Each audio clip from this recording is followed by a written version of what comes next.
All right. Good morning, everybody. Uneducated Economist here.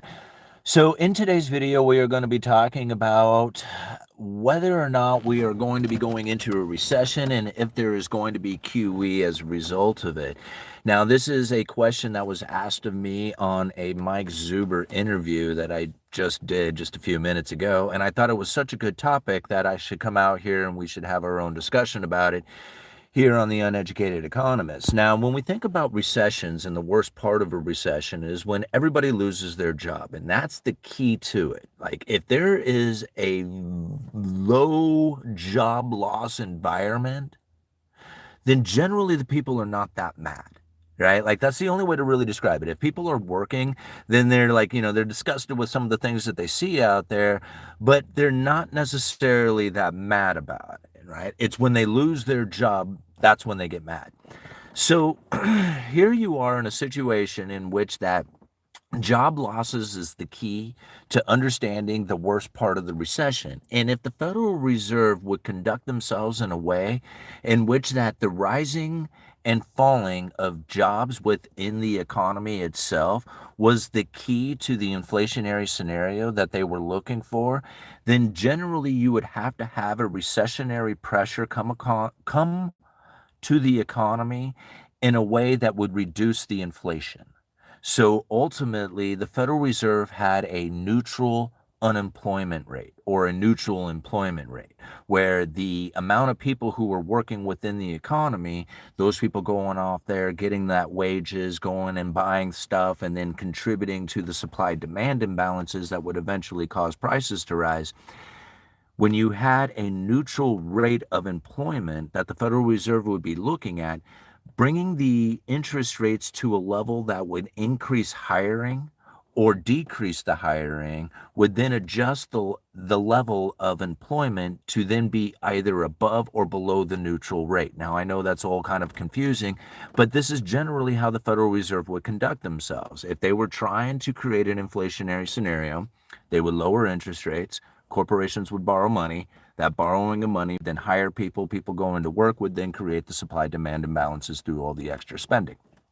Okay, so understanding that the Federal Reserve could not find the inflationary scenario that they were looking for from historically low unemployment. It failed them, all right? And so understanding this portion of it makes it very, very, very difficult to then understand how it is that the Federal Reserve needed to conduct themselves in order to create the inflationary scenario. Now, it all comes down to a point being that even if you had low unemployment, from the Obama administration all the way through the Trump administration leading into COVID, we had historically low unemployment numbers, and it did not create the inflationary scenario that the Fed was looking for. So the Federal Reserve is now doing things that are far different to try and create that stimulating effect within the economy or the restricting effect within the economy, ultimately trying to figure out a way that they can conduct monetary policy that creates an inflationary scenario that is not through the employment numbers. Now, again, this is really confusing. I get it. But it's important to understand, because the question about whether or not we are going to have a recession, we have to think recessions were typical during the time in which that the Federal Reserve was trying to create an environment that the inflation would not be pressured, right? Pressured upward. That came from job losses. If there was job losses within the economy, then the inflationary pressure wouldn't take place. But that's not the way they work it now. See, before they would try and get people working to create the inflationary pressure by not having people work, that it would bring the inflationary pressure down. But we have to set that aside. That's not the way they operate, right? Now they operate in a way that gets consumption moving through aggregate demand, and that consumption is generally done by the top 20% of household incomes. Now, we've discussed this many times, but to just break it down simply, if you look at the numbers that are being discussed and surveyed now, here on this particular day, what is this, middle of October of 2025, When you look at the numbers today, 10% of the people are doing close to 50% of the consumption. So I would think it would just be safe to assume, and I don't know the exact numbers because they can't really, they're not really told in this fashion. There's no real number to go look at. But I think it would be safe to assume that if the top 10% of household incomes are doing 50% of the consumption, that the next 10% of households are doing an additional 50% of the remaining consumption, meaning that top 20% of household incomes are doing close to 70% of the consumption. 50% of the people live paycheck to paycheck, and there is some stats out there that says it's close to 70. So even if you were to assume that it's somewhere around 60% of the people living paycheck to paycheck, that number is growing, not shrinking. So the focus is not so much on the people working in order to create the aggregate demand. The focus is on the top 20%. So now when we take it back to the recessionary pressures, the Federal Reserve is in a position in which that they are no longer concerned about you working. Full employment is the goal. You can work as much as you want. It doesn't create the inflationary pressure. In fact, if you're working, it's like, hey, you're working, low unemployment, don't know what to do. Yeah, it's really tough out there because of the inflationary scenario that's happening. But they knew that that would be the problem, right? Jerome Powell gave you that warning back in 2020 when he said that it seems counterintuitive that the Federal Reserve would want to push up inflation since it's most painful on the low income and households that had loss of income. But they knew that that was going to happen. They said it, they were well aware of it, and they were okay with it because ultimately, if they didn't do it, it would be horrible for the broader economy. So the lower class has to, suffer the most in order to save the broader economy. Again, put it all down on the weakest portion of it. Anyway, recessions are not going to be like they once were. See, recessions were a necessary element to the monetary policy, but they're no longer a necessary element to the monetary policy. So you can just let employment run full the entire time because it doesn't really create the inflationary pressure like it once had. This can almost be ignored, like unemployment running really, really low or hot labor market. And I know that might be really confusing for a lot of people who studied the Federal Reserve and monetary policy for decades now, but that's literally what's happening now, right? I mean, you could just see evidence of it since the Obama administration. It's like it's over. So now QE, let's set the recession aside for just a minute. So now that we kind of understand what's going on with recessionary pressures and what it used to be and why they had to occur in order to conduct monetary policy, we can set that aside now because it doesn't really operate like that.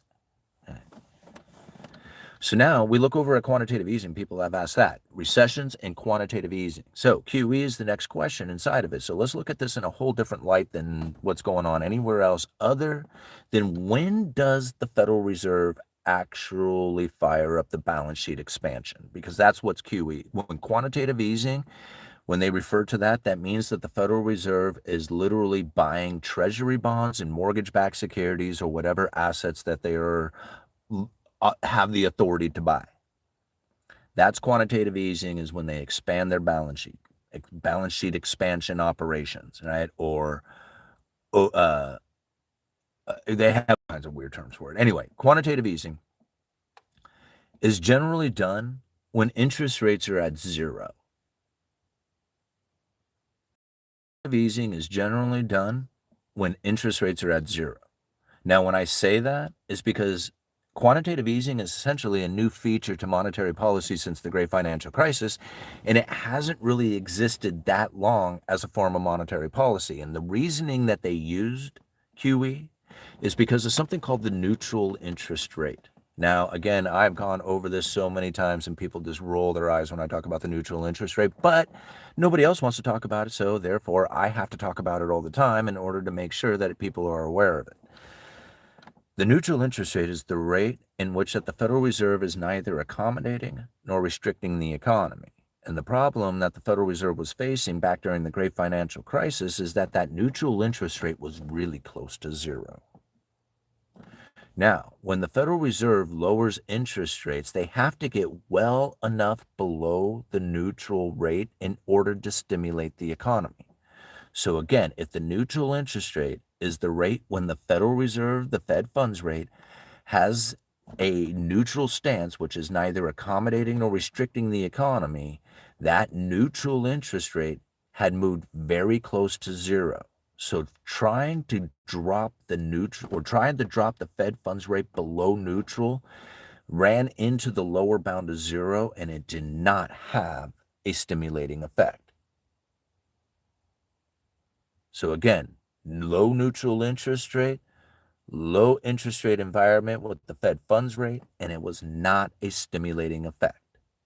Now, I know people will roll their eyes again, but you just have to go and look at the evidence of the Federal Reserve's quantitative easing programs 1, 2, 3, and 4 that expanded the balance sheet from $850 billion to over $4.5 trillion failed to produce an inflationary scenario for the Federal Reserve. That was the scariest thing in the world for the Federal Reserve. Most people just point at different things like house prices and stock prices and bond prices, and they say, hey, look at all these things that went up. That's true. And if you want to pick out particular assets that went up, I mean, you really have to think those are the things that borrow money to buy. And all the money printing back then went to the big bank's balance sheet. And unless that money was lent into the system, it didn't really chase anything. So those things that it was going into were the things that you borrow money to buy, houses and stocks and bonds and all the other things like that. But for the most part, it sat on the big bank's balance sheet and never chased the goods and services, never really made it into the economy through lending. That's a very important critical element of the quantitative easing programs back then, because everybody just assumed because it was a money printing operation that it was going to create an inflationary scenario.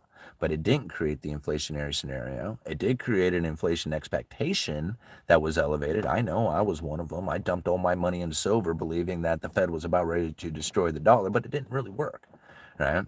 I mean, we saw silver run up to $50, but in 2011, but it dropped all the way back down into the teens. Happy to see it back out at $50 an ounce again. However, right, back then, this was not working for the Fed. The lower interest rate environment, which was supposed to be very stimulating to the economy, did not create the inflationary scenario that they were looking for. And ultimately, it was because the Fed funds rate could not get far enough below neutral, right? They were stuck at the lower bound of zero. So now, if we fast forward through COVID, essentially the same thing happened again, right? When they fired up the quantitative easing programs yet again and expanded the balance sheet from $4.5 trillion to essentially $9 trillion or whatever the number, I can't tell you what the exact number is today, right? Because they've dropped quite a bit since the expansion operation took place. But ultimately, they expanded the balance sheet again. But they did it when the Fed funds rate were at the lower bound of zero, again, with the neutral interest rate being very close to zero. This was all happening during COVID. Now, after COVID, because of the elevated inflation expectations that had taken place, the neutral interest rate had begun to rise. And now this is something that even Jerome Powell had talked about in his last speech, where he referred to, how did he say it, that the that the neutral interest rate was now 100 points closer to the Fed funds rate, which means that the neutral interest is rising.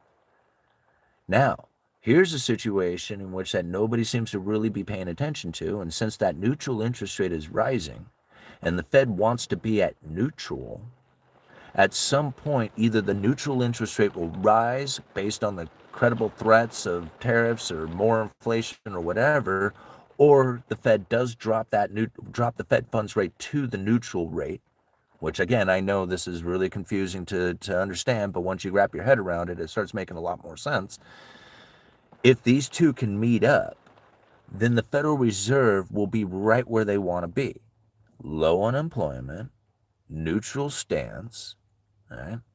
Fairly active economy within the resilient economy, because essentially this is all based on the 20% doing their consuming anyway. Right?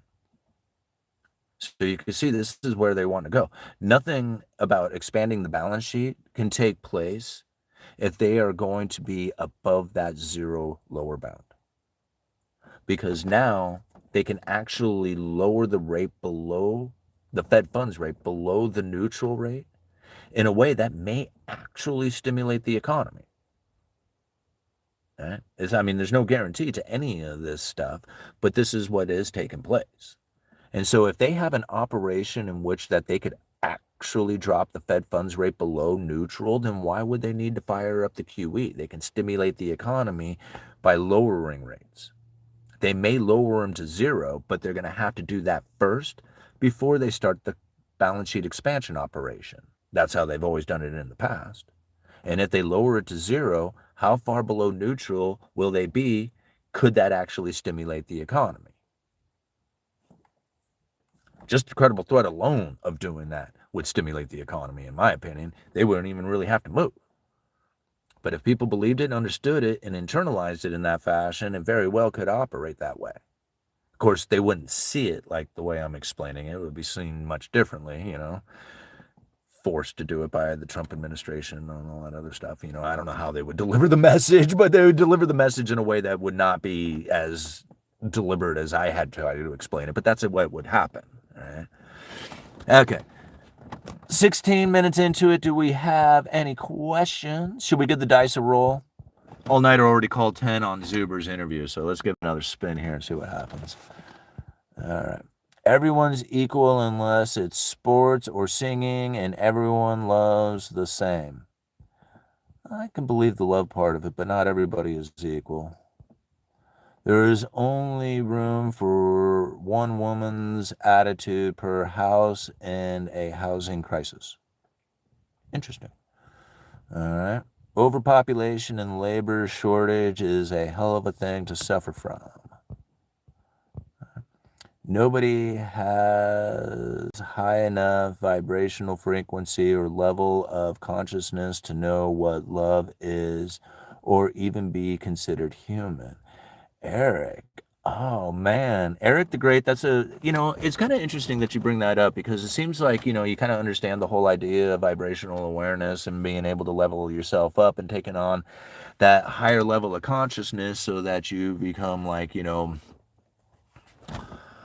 don't know, what do they call that? Enlightened, I mean, I just find that kind of a comical term because how do you know when you're enlightened, And so when I see like maybe comments such as that, or even commenting about it myself, in a way, if you think about it, is really a low level vibration within itself, right?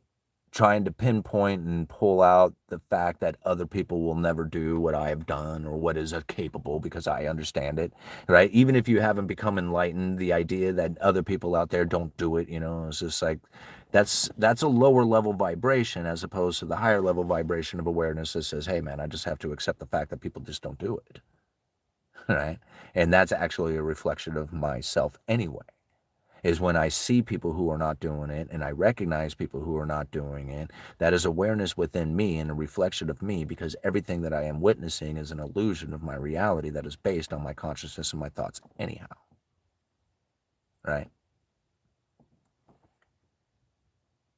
I don't know. Okay, moving on. Here, let's read it again. It really sucks being a political prisoner for the first and second generation spoon-fed entitled presidents that didn't have the same birth style as the people they represent. All right, there is a recession only for the bottom, or only for the 80% depression. It's just going to get worse. Pain and suffering, do you think, is going to be harder and harder to get to the 20%? MWriter777, I want to have to say yes and no to that question because it really takes on the idea of what is it that you planned on doing anyway? Like, do you want your day job to make sure that it does provide you with everything that you need? Like, you need a working wage you need to be provided with a working wage in order to make it in this world. And if it doesn't get provided to you, it's somehow somebody else's fault. Because you also have to understand that a working wage will not do it. Paycheck to paycheck, like I went and looked after I saw the numbers that had, like, however many, it was like something around 50 to 70% of people live paycheck to paycheck, right?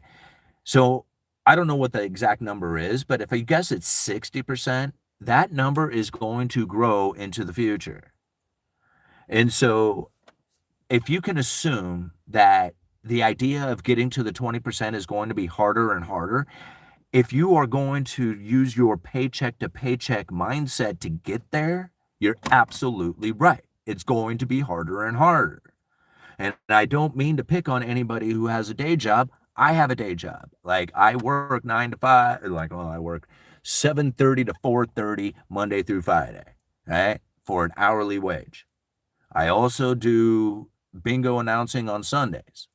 I do YouTube videos. I try to do online sales. I do all kinds of things to try and generate some sort of money, because if I didn't do that, I wouldn't be able to make it. I would be living paycheck to paycheck, and I probably would not be buying a house. Right? So now, do we understand it in this sense? Living paycheck to paycheck means you have a day job. That your standard of living means that you are meeting your income. If you can lower your standard of living, right, live below your means, and then you have extra money, all the money beyond the money you already make, now you're in a position of savings. And that's the key to everything, is to be able to be in a position of savings. Some people might be able to do it without saving. I don't know how they do that. Like, they got to get real creative.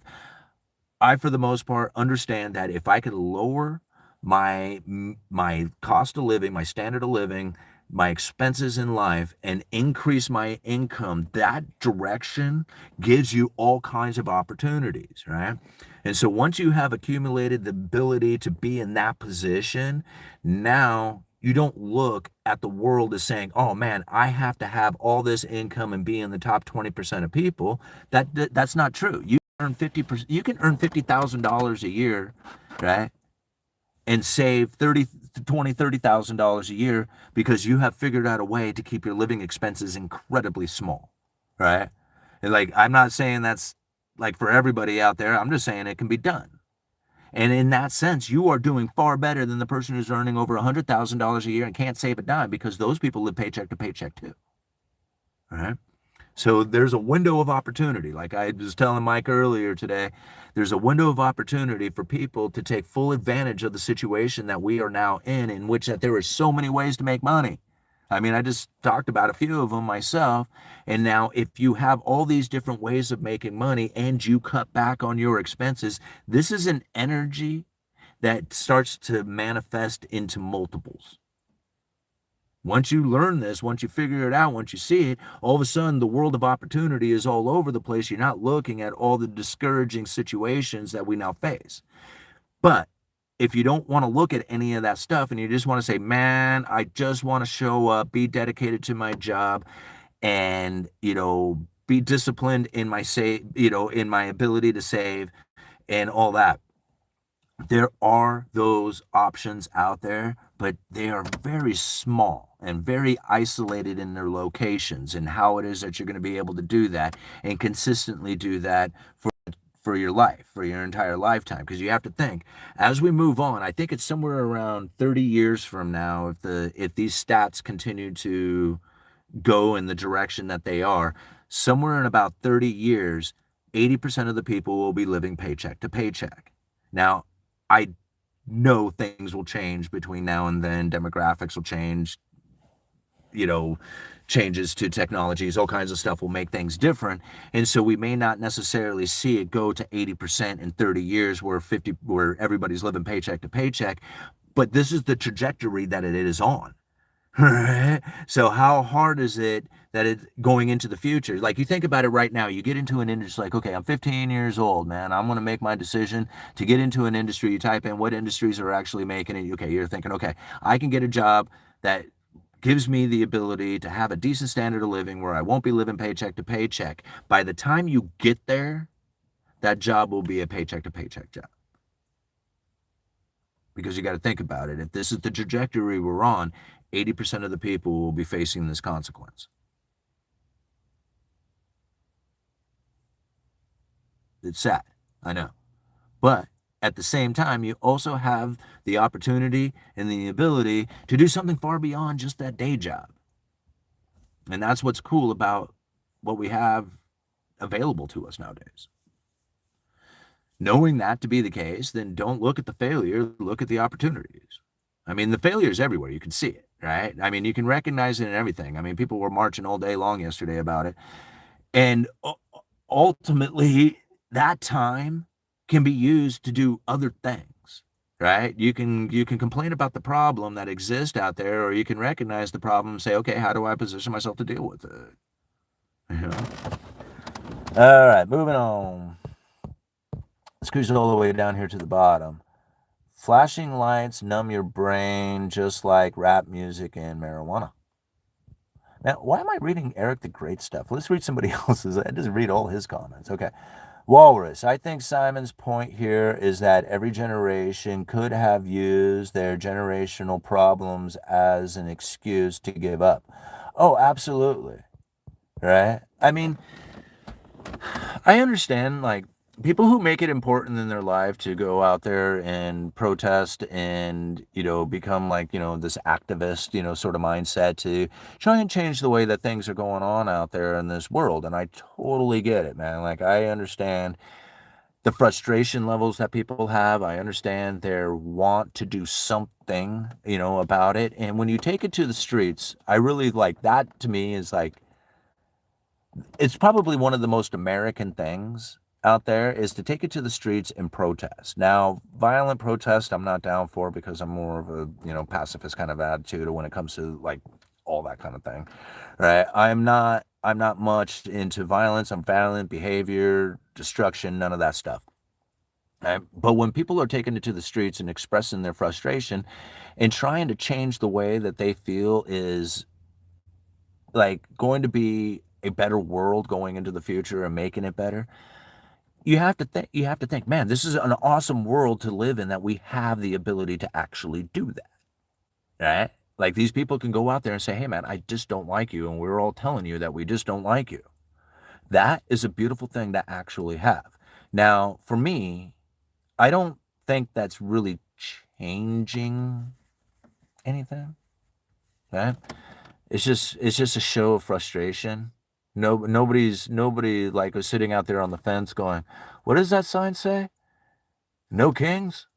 Well, that makes sense. Yeah, yeah, I'm with that. Yeah, I'm joining with you guys. No, it's like a fad. It's like, a trend to make it seem cool. I'm cool. Look at me hold my sign up in the air. Right? But that doesn't change anybody's mind. It doesn't change anybody's belief systems. It doesn't do any of that stuff. Right? Now, when I think about what it is that you could do to go out there and actually do something that is going to be a real change to this world, I believe what I'm doing on this YouTube channel is, right? I come out with a very honest approach from working class point of view, delivering a message that I think is going to be helpful and useful.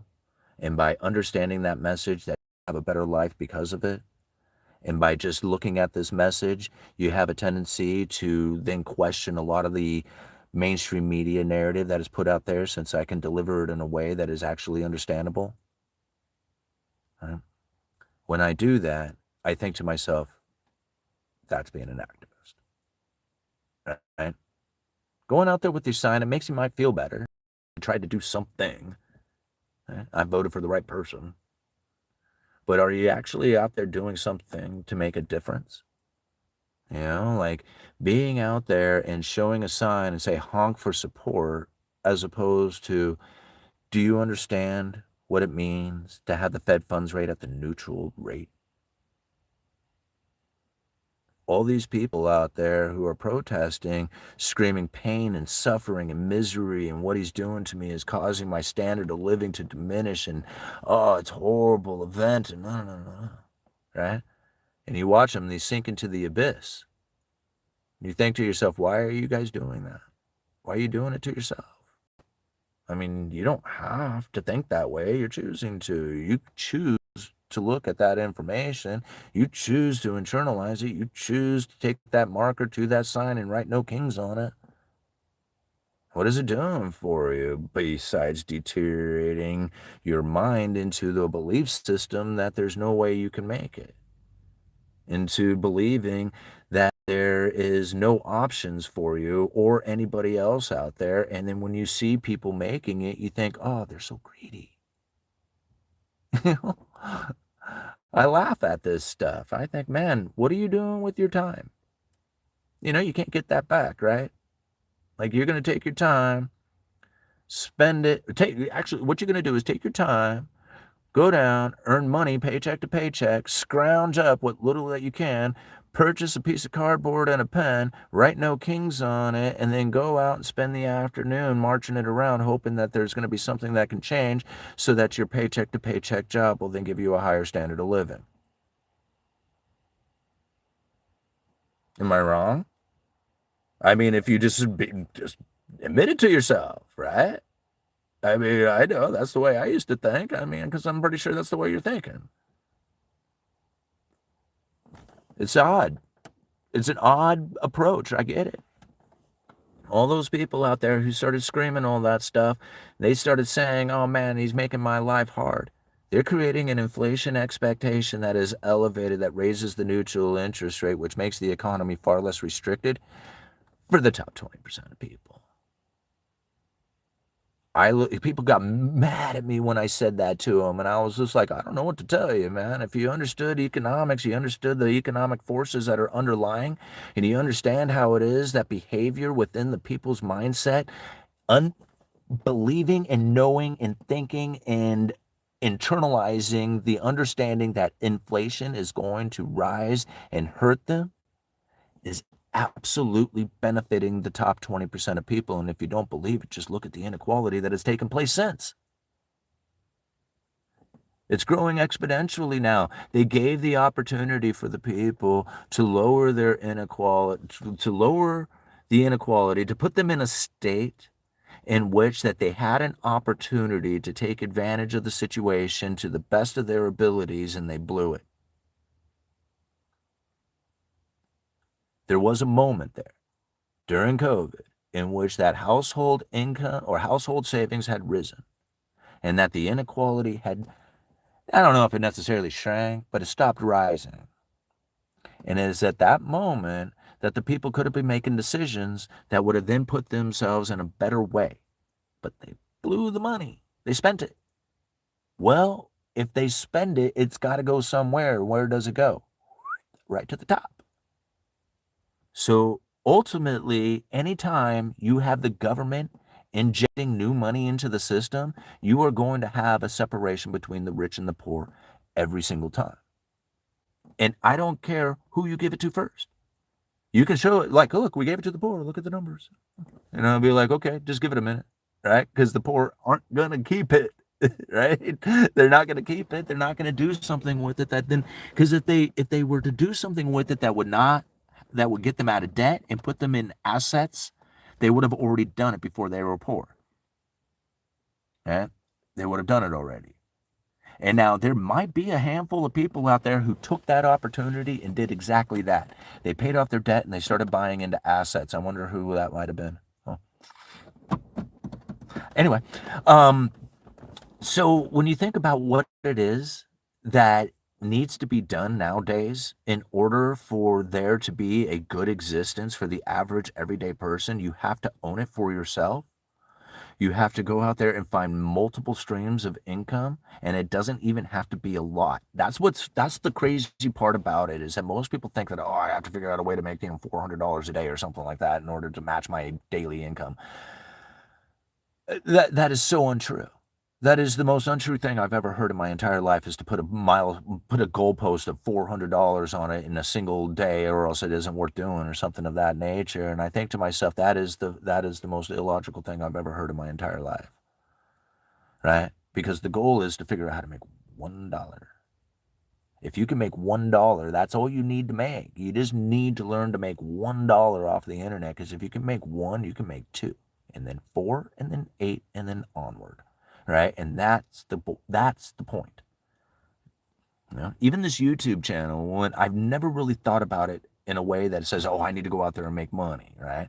Have I used it to make money? Absolutely. Have I thought about making money with YouTube? Absolutely. Do I think about like, man, do a good video, and if you get a lot of views off of it, you're going to make money? Absolutely. I thought that way. But when I started this channel, my whole goal was to earn $100.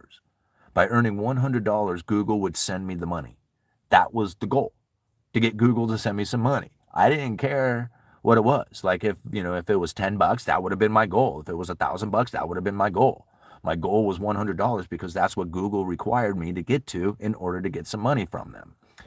So once I figured that out and I got the $100, and I thought to myself, oh, God, that's cool. I'm going to do that again, right? I want to do that again. And so over and over and over again, I just kept doing it. And I built up this YouTube channel, and all kinds of wonderful things had happened from it. But, the point being behind it all is that my day job isn't enough. My day job is good. It provides me with insurance for me and my family. It's like, the boss is an awesome boss, paid vacations and, matching 401k contributions. It's just like, I couldn't ask for a better place to work. It's an amazing place. I hope to be there for another 15 years at least, and if I could get to 20, that would be rad. Who knows? I don't know what the future has in store, but that's my idea because it is such an awesome place to be. I can do other things in the meantime that also provide me with the extra income, the money that you're making beyond the money you're already making.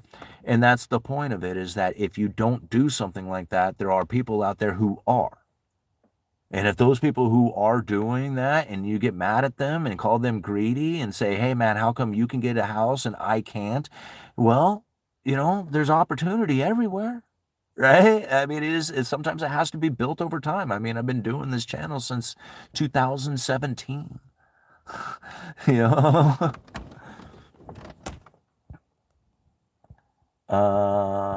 Let's see here. A person's chance of separating themselves from the poor is 0% if they don't acquire and hold on assets. Yep.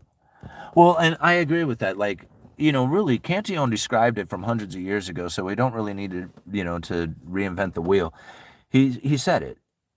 There is going to be a group of people who will postpone their expenditures. Like, they will back off. They will not increase their expenditures when they get the new money in. Right? And they will hold on to that money until they can get a secure rate of interest beyond that of their occupation. Now, if Cantillon can describe that from hundreds of years ago, why would it not be taken today? And why do we get mad when people do it? I mean, if Cantillon described that there's going to be a group of people that do that, and it's a pretty small group that do, how is it that we could possibly get mad at the people today to say, oh, look what you did, you shouldn't do that, right? And it was just like, this is part of it. This is part of the essay. It's part of the economic theory of how this works. A group of people will do that. Right? And you can be part of that group. And so when you understand that this is part of the system, when you understand that there is no real other goal than the acquiring of property, like this is it. Wealth is food, conveniences, and pleasures of life. Right? Property ownership is the ultimate position of what it is that would be wealth. Right?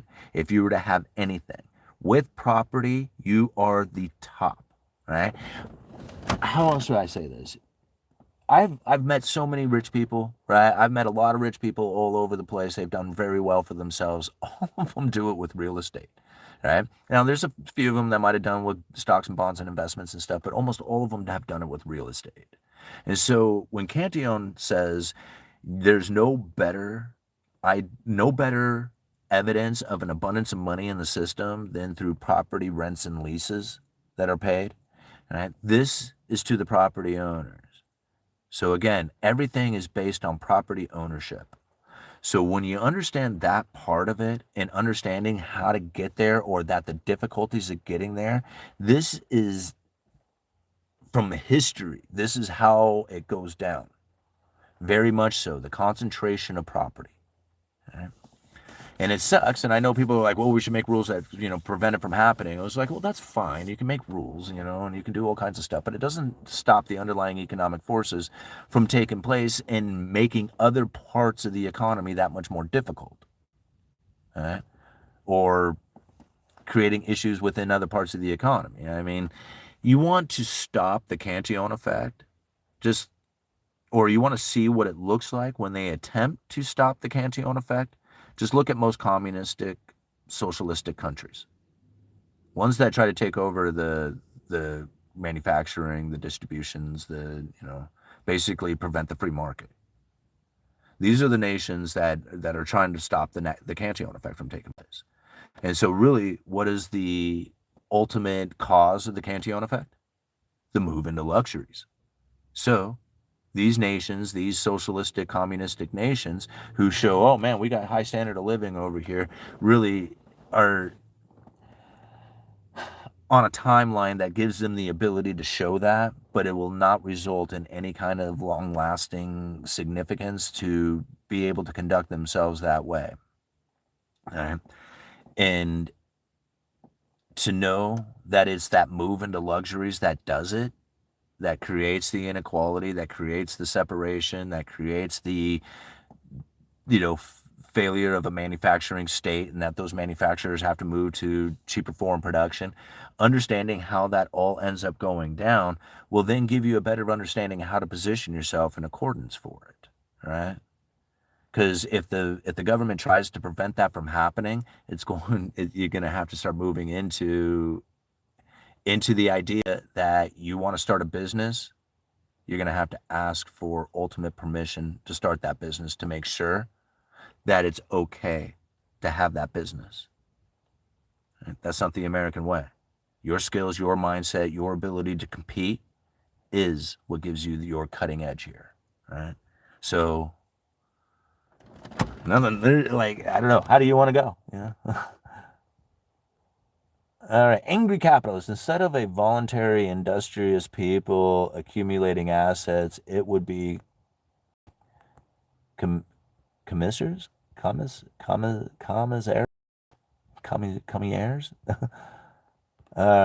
Whoever told you that just wanted your money?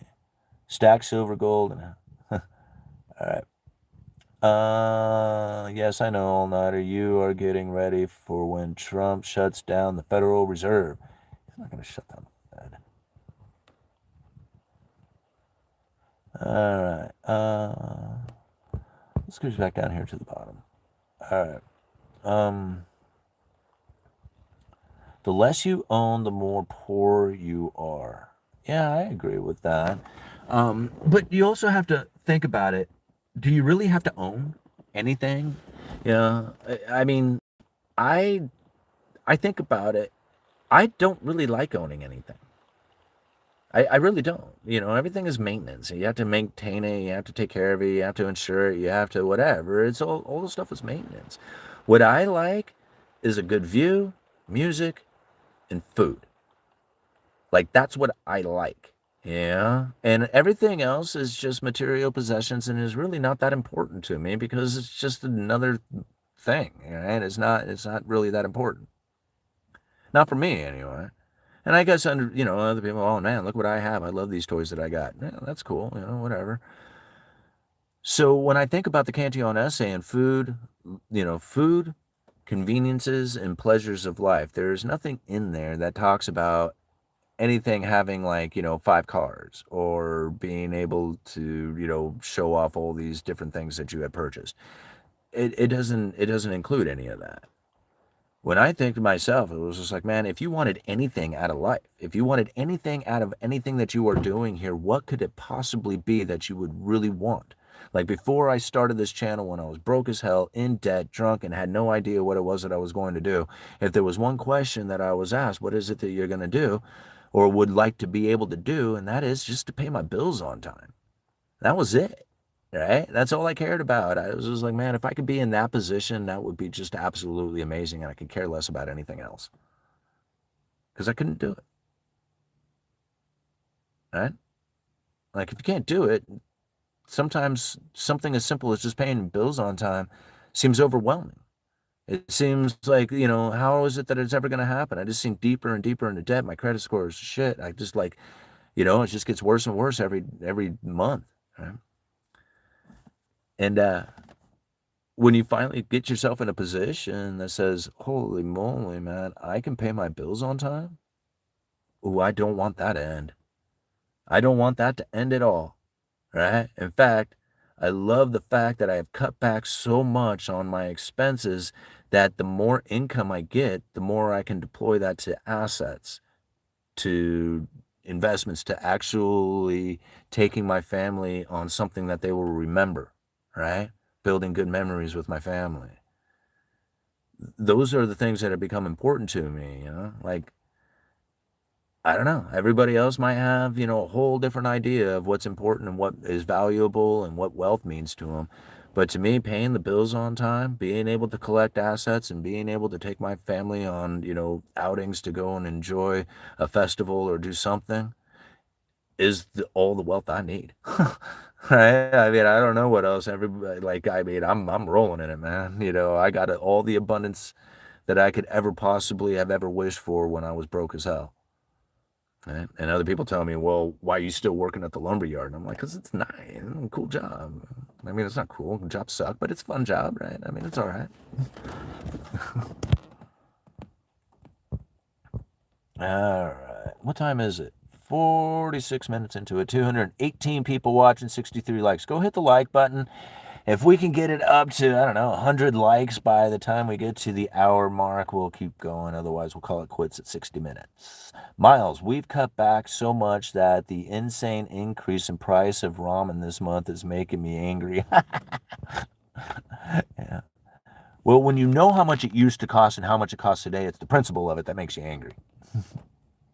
All right. People get triggered when I tell people Jesus Christ was a beautiful immigrant. I don't know why people get mad. All right. Cars and boats are sinkholes. Do you get splinters? I worked in lumber mill for 3 years on the green chain.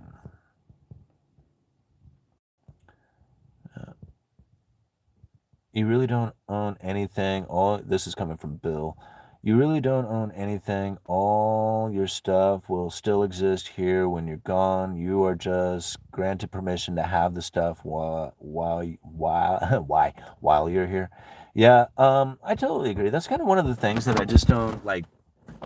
Like, if anything, I want to put stuff on the planet that will be used by other people in the future. Like, if that's the case, like building a building was really awesome to do.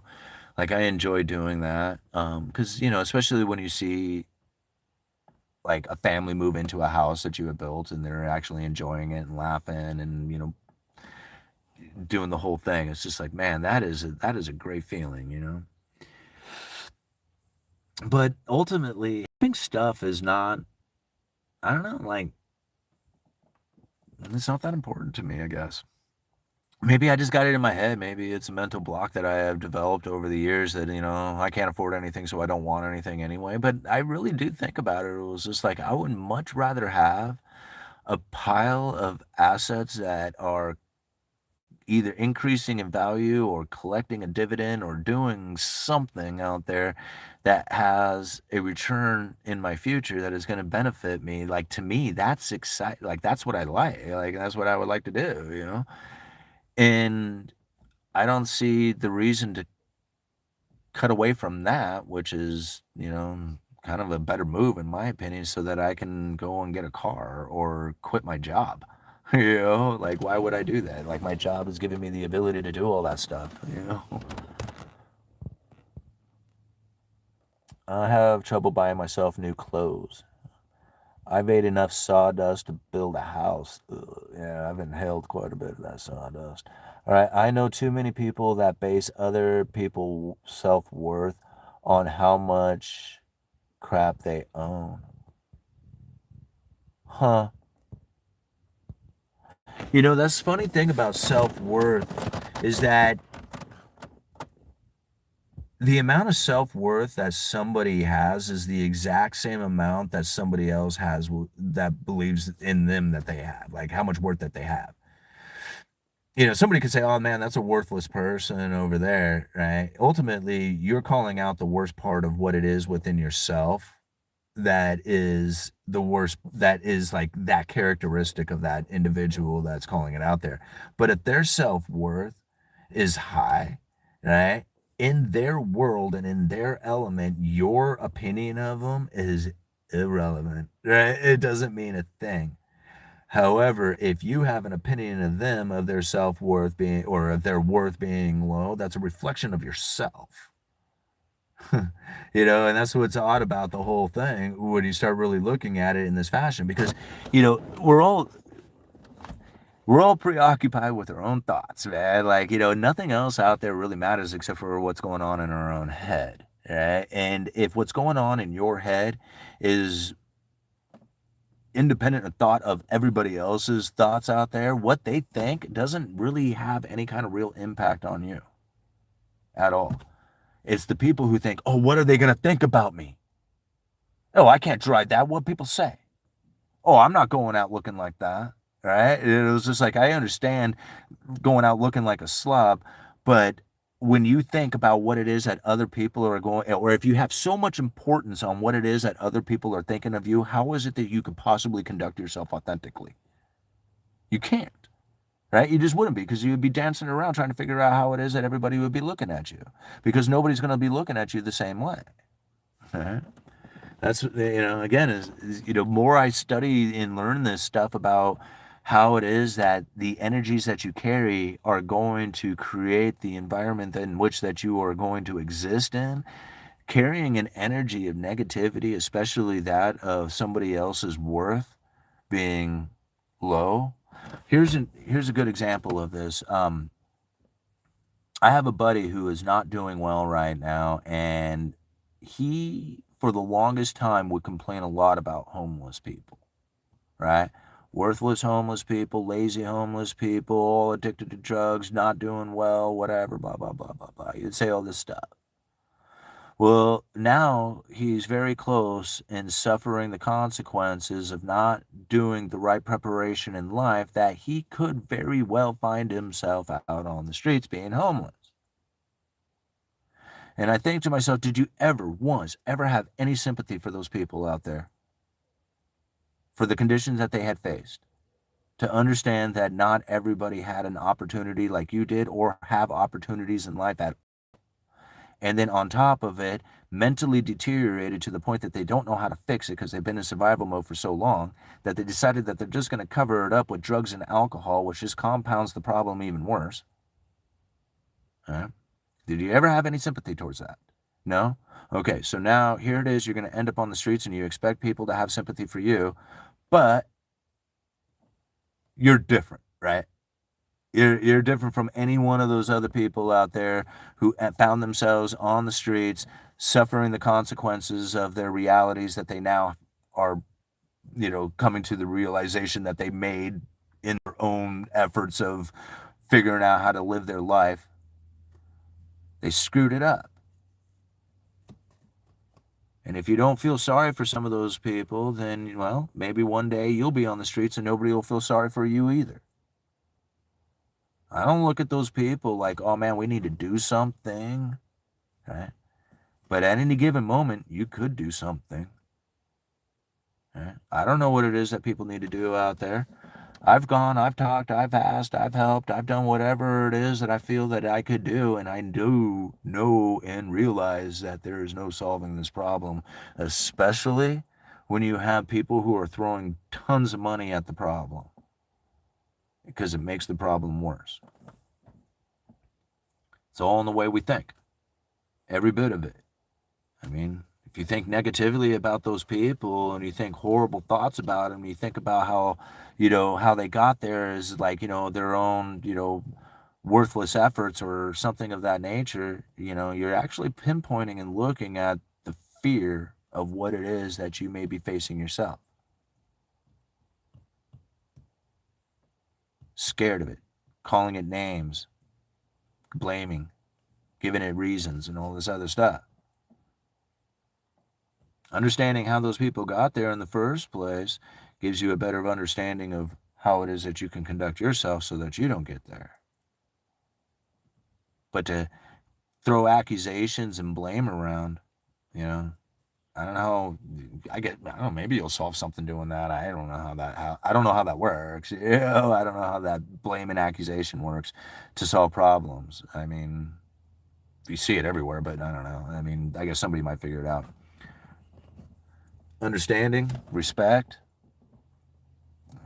It sucks, man. I mean, I don't know how it is that, when you have the drugs that run so much through it all, when it deteriorates somebody's life so much that they start losing parts of their body, when they can't even speak or stand up straight, when you have so much of this taking place so regularly, like, I don't know, anything, like all the war on drugs and all this other stuff. I mean, has there ever been any effort out there that has ever done anything to stop these people from doing that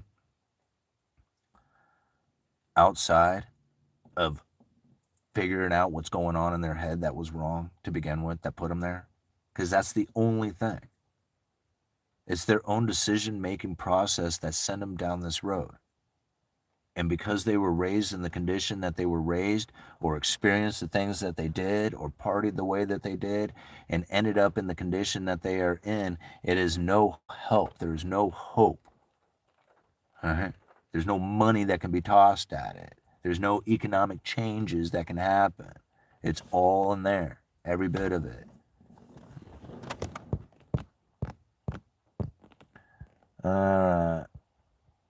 Yes, you could be homeless for a number of reasons: loss of job, illness, alcoholism, drugs, mental issues.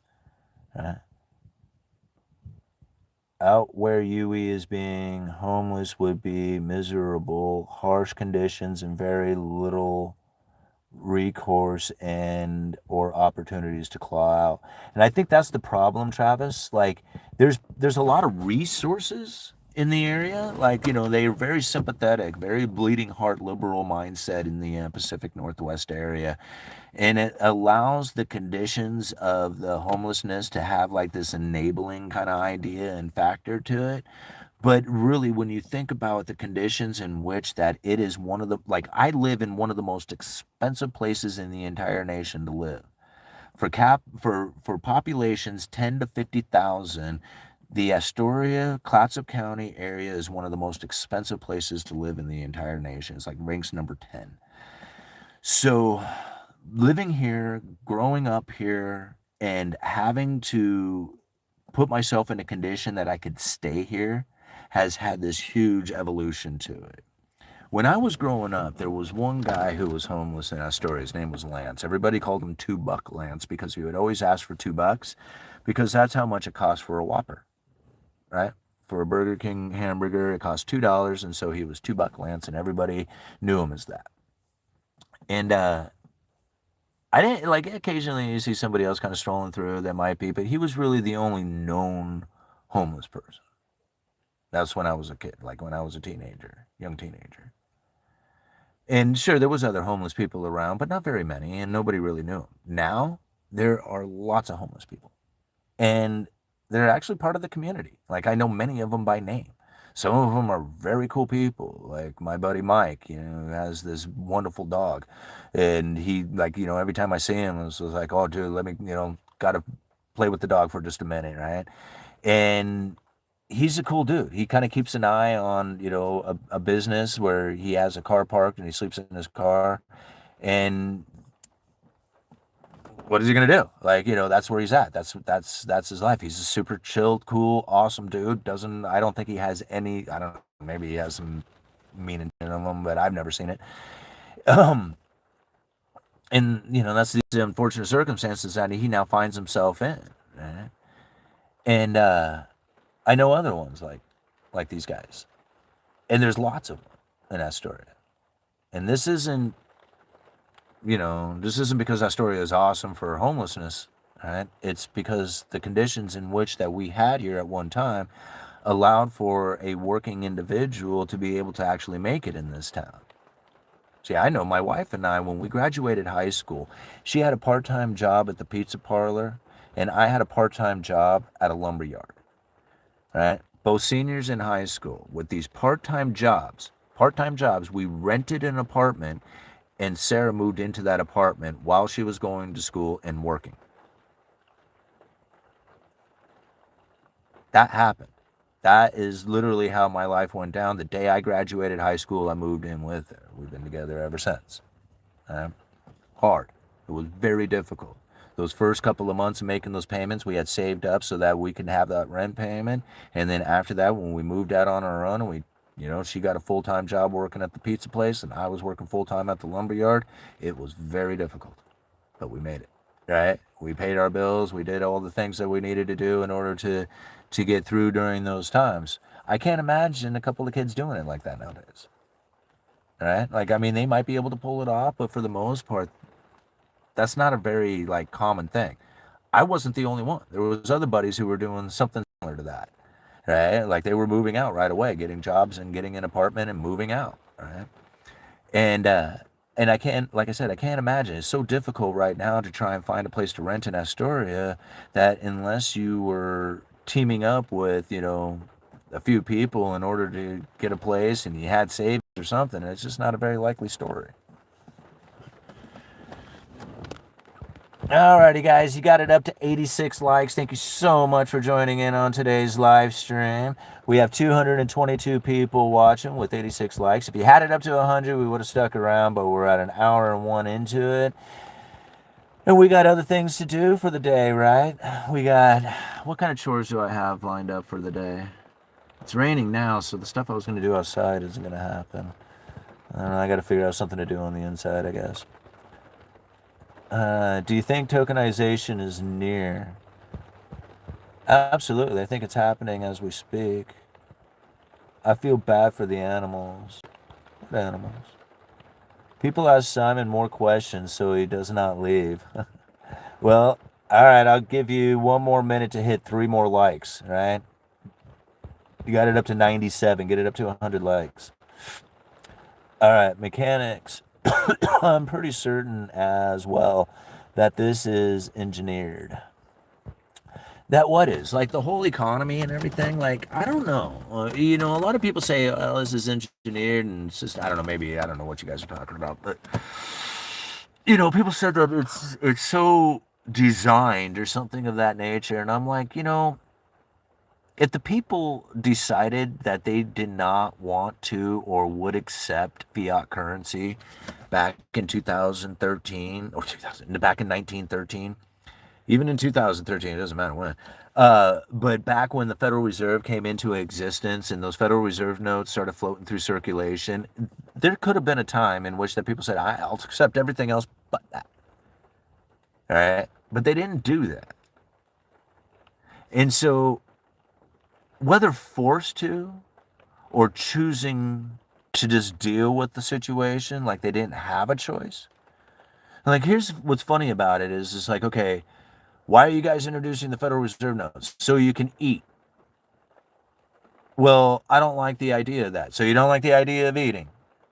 Yeah, like, no, I like the idea of eating. Then you have to accept the Federal Reserve note. Oh, okay, I'm forced to do it. All right. But that's ultimately how it goes down, because the Federal Reserve note was essentially providing the ability to do transactions, and the ability to do transactions meant that you get to eat, right? You get to eat food because of that. So most people who looked at the situation and says, oh, I'm being forced to do it, just chose not to find another way. They just took the easiest way, right? And the easiest way was to accept the fiat currency so that they can continue to do the transactions. Now we have a situation that we face because of those people who have made those decisions, and we say, oh man, this was by design. Well, yeah, sort of, kind of. We didn't have to accept it. We chose to. And now here we are saying, oh, well, now do something about it. It was like the time to do something about it was way back when. Right?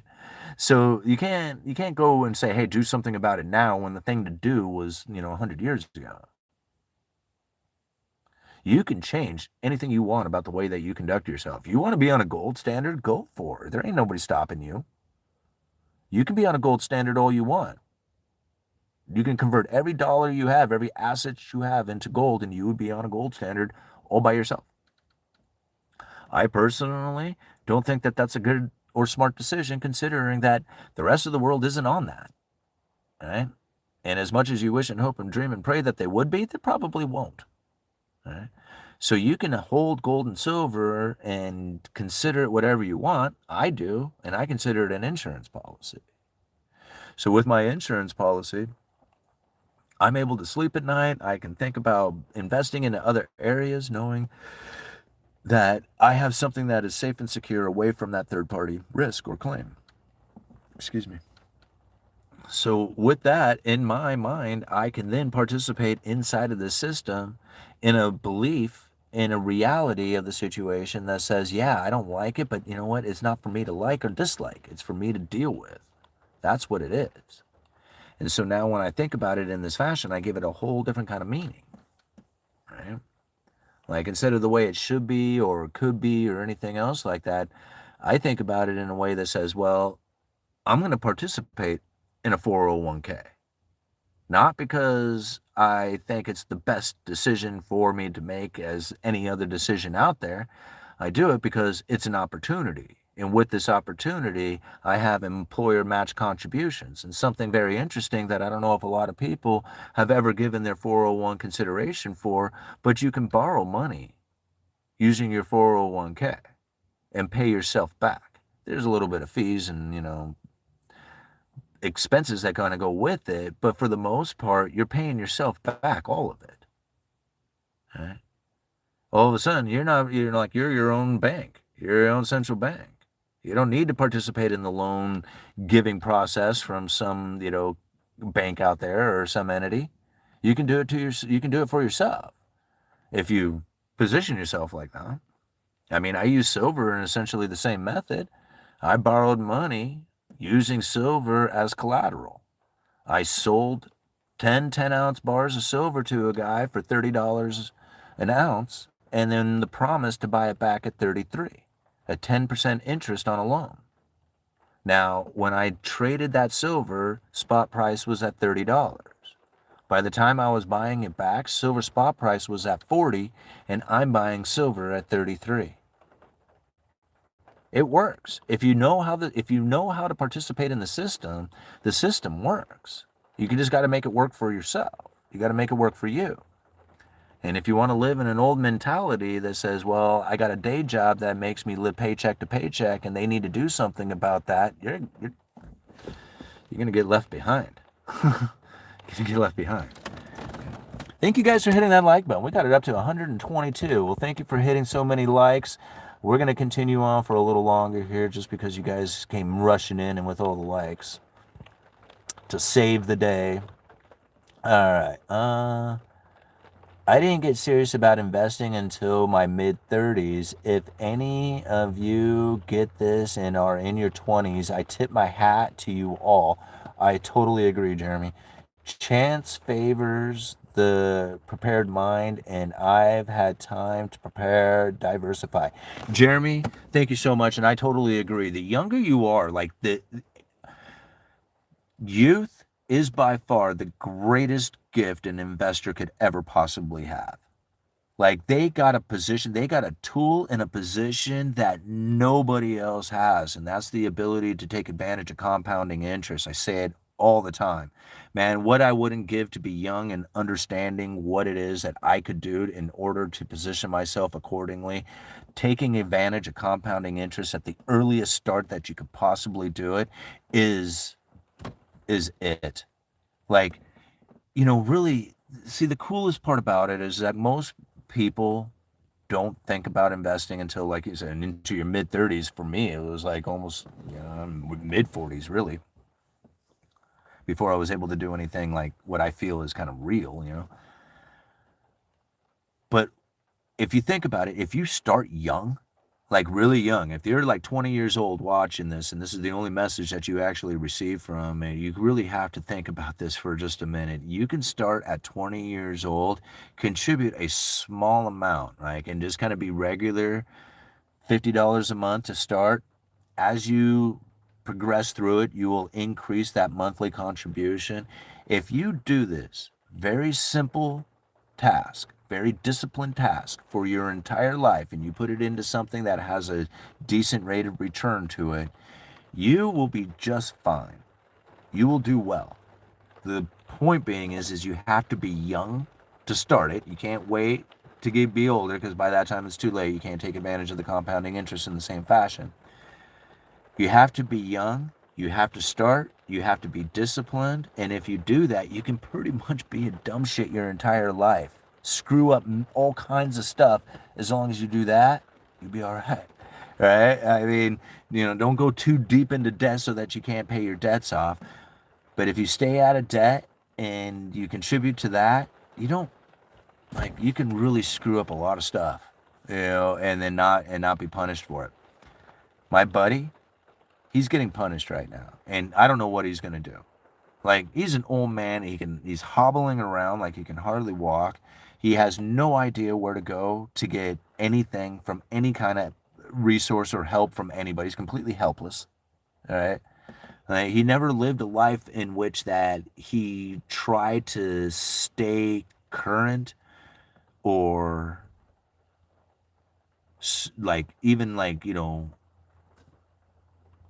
securing anything for the future. He never lived anything like that. And now, I'm sitting here watching him suffer, and I'm thinking to myself, man, what is it that I'm supposed to do for this dude? Why is this guy a reflection in my life? It's sad to watch it happen. Some people watching this video know who I'm talking about too. All right. If you have fairly aggressive investments, you can double your money every 7 years in the stock market. Yeah. And something that I found, Jeff, and I was telling Zuber about this earlier, when you are starting to save or put money towards investments that have like some kind of return to it, and you're watching those investments grow, when you get your first $1,000, it's like if you're broke your entire life or whatever, and you've never really had any money and never really had any savings, getting to $1,000 is a lot of money. I mean, I know I had an envelope that had $3,000 in it. It was all the money I had, and I went and I paid off all my debts with it, and I was debt free and broke, and it was the greatest feeling in the world, right? But $1,000 is a lot of money for somebody who's never had it or doesn't know how to save or have never really saved any money. $1,000 is a lot. It's a lot of money. And something interesting, when you put $1,000 into an investment and then it moves by 10%, you see it go to $100, it goes to $1,100. It's like, whoa, wow, what a feeling. What a feeling. It's like, man, that was money I didn't even have to earn. And if you have $1,000 that that grew by $100, that's a big deal. That's a really big deal. It's a good feeling. Right? And then something interesting, the more you contribute to it, you don't really think about it until you get to that $10,000 mark, right? Because it's almost like another milestone. It's 2,000 is pretty cool and 5 is too cool, but it's when you get to 10,000, it's just man, now it's a major milestone. Especially if you grew up in a family that didn't have a lot of money, or you just grew up and lived life without money. None of your friends have any money, $10,000 cash, and you're able to pay your bills on time, and it's just sitting there, and you're like, man, I got $10,000 cash. Even better when it's in the stock market and you're watching $10,000 move by 10%, and now that's $1,000. That's a huge deal. That's an overwhelming feeling for a lot of people to have, is that when you have this $1,000 move on a $10,000 investment, when you have nothing in your life, you've been broke your entire life and you have this going on, this is holy moly. It's like winning lottery kind of feeling, when you see this actually start to take place. But that feeling kind of fades away as you start building the assets up. And really, again, you kind of get excited when you hit certain, milestones. You get to 20,000, 50,000. But then something really magical takes place at 100,000. It's when you get to the $100,000 mark in assets that all of a sudden something in your mind kind of switches. And you're not thinking the same way anymore because now you're watching a 10% move to $10,000. And that, for somebody who never had anything in their entire life or very little, or grew up without money or didn't have a whole lot of savings as they were living as an adult, a $10,000 move is quite overwhelming. And when you recognize it and you see it, you think to yourself, wow, now I have the ability to do just about anything. I can put money down on a house. I can, deal with an emergency. I can do what, like, all of a sudden you have this like opening up of the existence of the universe in a way that you had never seen before. You had always been limited and, held back and never had it, and always like just that limited mindset, that scarcity. And then when it switches and you get into this other line of thinking, it really does change everything about the way that you actually accumulate and feel about money. And it starts happening easier, right? The flow of it is easier. The ability to meet people and deal with situations that then give you the ability to have that flow coming towards you becomes something of like a natural existence as opposed to one that is distant and hard, right? It's the way it goes down. At least that's the way it happens for me. All right. The damages of QE isn't felt until about a decade after its implementation. Well, that's hard to call out, right? Because the damaging effect of 2008 great financial crisis that led to 2018 speech given by John Williams, Monetary Policy Strategies for a Low Neutral Interest Rate World, had left the Federal Reserve in a position that they were desperately looking for inflation, like desperately looking for it. There was a supply chain breakdown and massive stimulus checks that were handed out. That was not the results of quantitative easing 1, 2, 3, and 4. Right? That was completely different. And so to assume like the quantitative easing has a 10-year lag to it, I think is inaccurate to the understanding of monetary policy and the way that the Federal Reserve has strategized the need for elevated inflation expectations. Like it literally, like it would like that, to try and take on that sort of thought would just completely take every single Fed speech, every single argument that I have ever tried to deliver with the credible threat theory, and it essentially throws it out the window for worthlessness, right? And so I just simply don't believe that. All right. Max out your Roth IRA account and don't forget to max out your 401k too. Those who touch newly printed money benefit from the asset appreciation, which then drives up demand and cost. Yeah, but that's really, who has assets? The bottom, portion of people, low income people might have a couple of assets. They all might own a little bit of Bitcoin. But for the most part, the assets are held by the upper level of household incomes,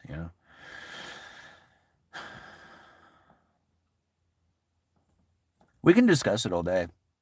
I could do this all day, guys. All right, QE has made its way to the crypto and stock market and is sitting there.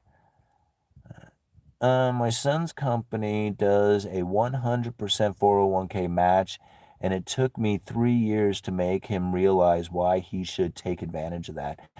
Jeff, yeah, mine will match 100% up to 3.5% of my check contributions, right? So if I put in 3.5%, they'll match up to that, and then after that, it's just me. And so it's still a significant amount. Like, I looked at the amount of contribution that, my employer has put into my 401k, and I have to thank him so much for doing that.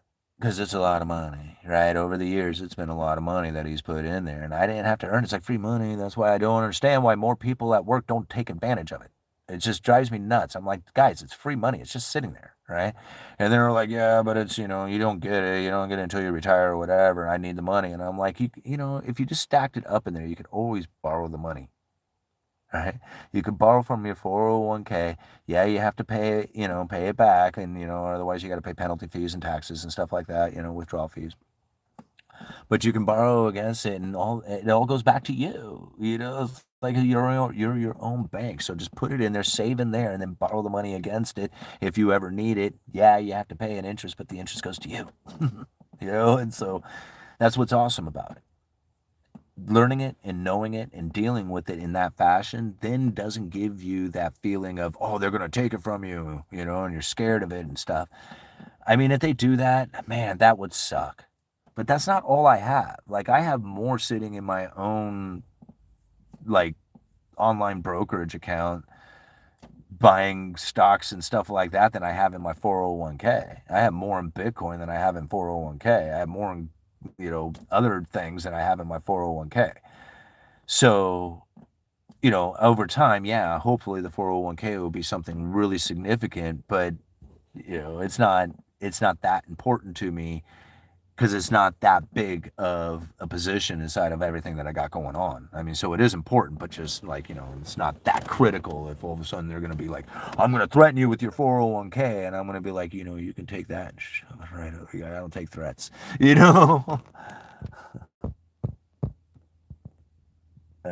What happens when your 401k turns into a 101k? You can't have stock market up this much without a crash.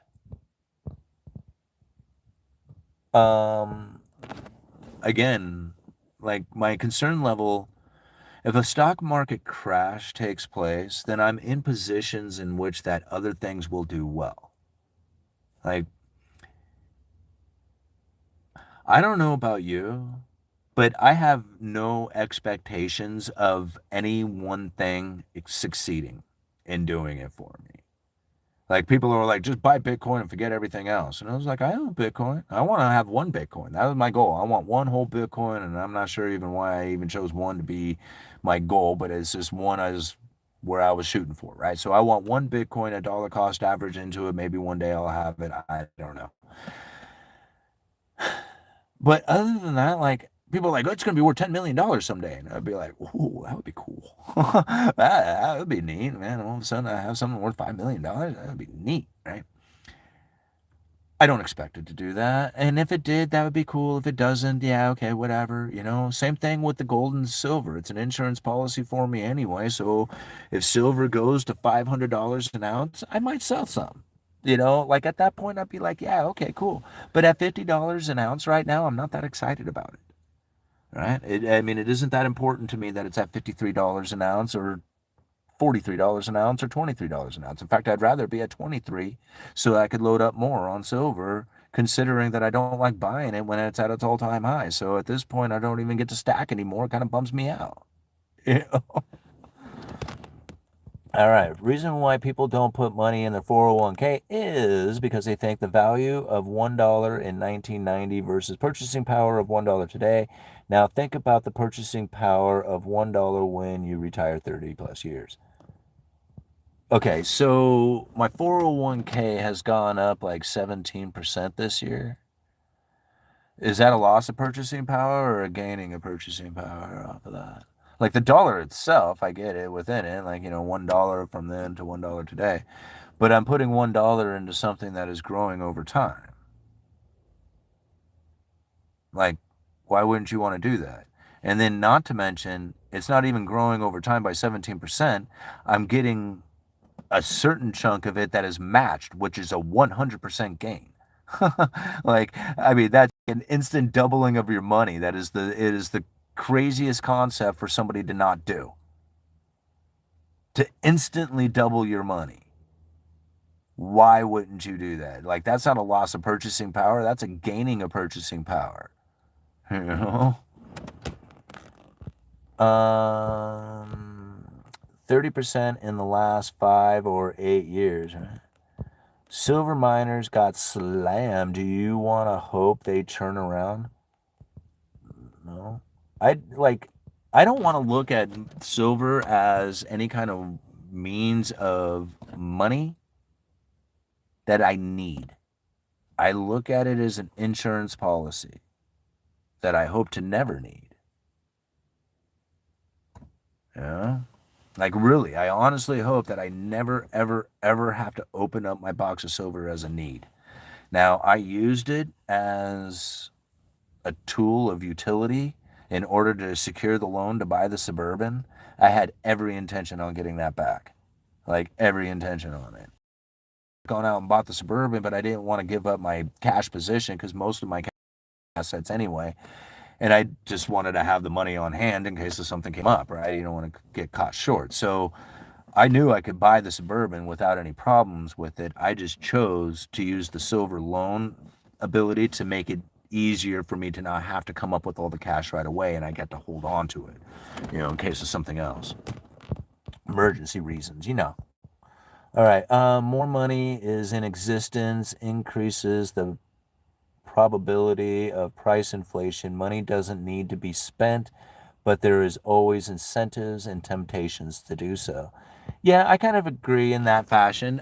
Really, you can't have inflation or price increases without the abundance of money.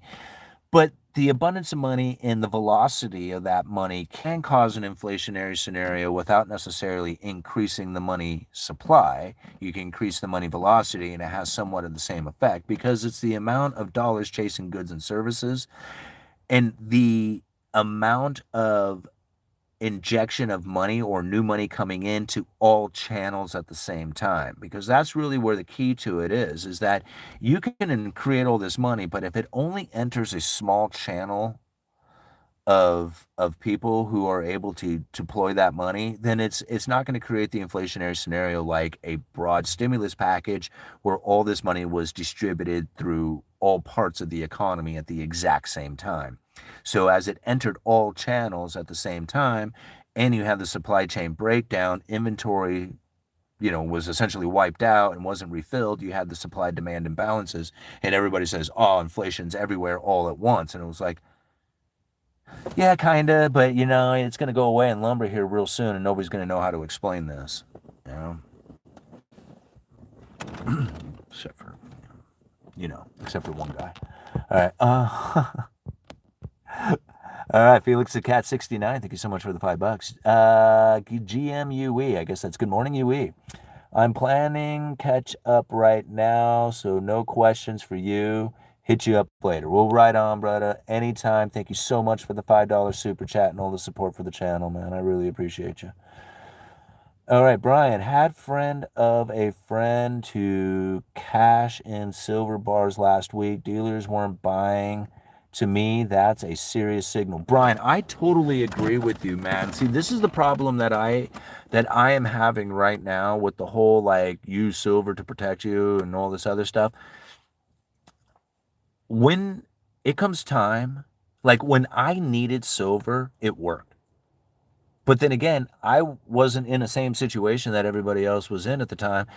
I wasn't expecting everybody to all of a sudden go and have a need for silver or use silver as collateral for loans or using silver for trade. This was something that was happening to me by myself as I was dealing with it. I use silver as collateral and I used it as a trading commodity. Now, I have silver dimes right now. And I thought in my head, it's good to have silver dimes. So, I have a little baggie of them, and it's cool. So I got to shake them around. And I thought having silver dimes and silver quarters, this is a good thing to have in case of emergencies, downturns, right? You have a fraction of silver because the silver goes up to $500 an ounce. That's a lot to have to unload. If you just want to use one silver piece to get some bread or something like that, that's a lot of money to have to try to break down and get your loaf of bread from having this big old silver coin. But if you have a silver dime, now you have something that is a tradable piece. It might still be expensive, but it's easier to give up a whole dime or give up a dime than a whole piece of bullion for your trading, capabilities.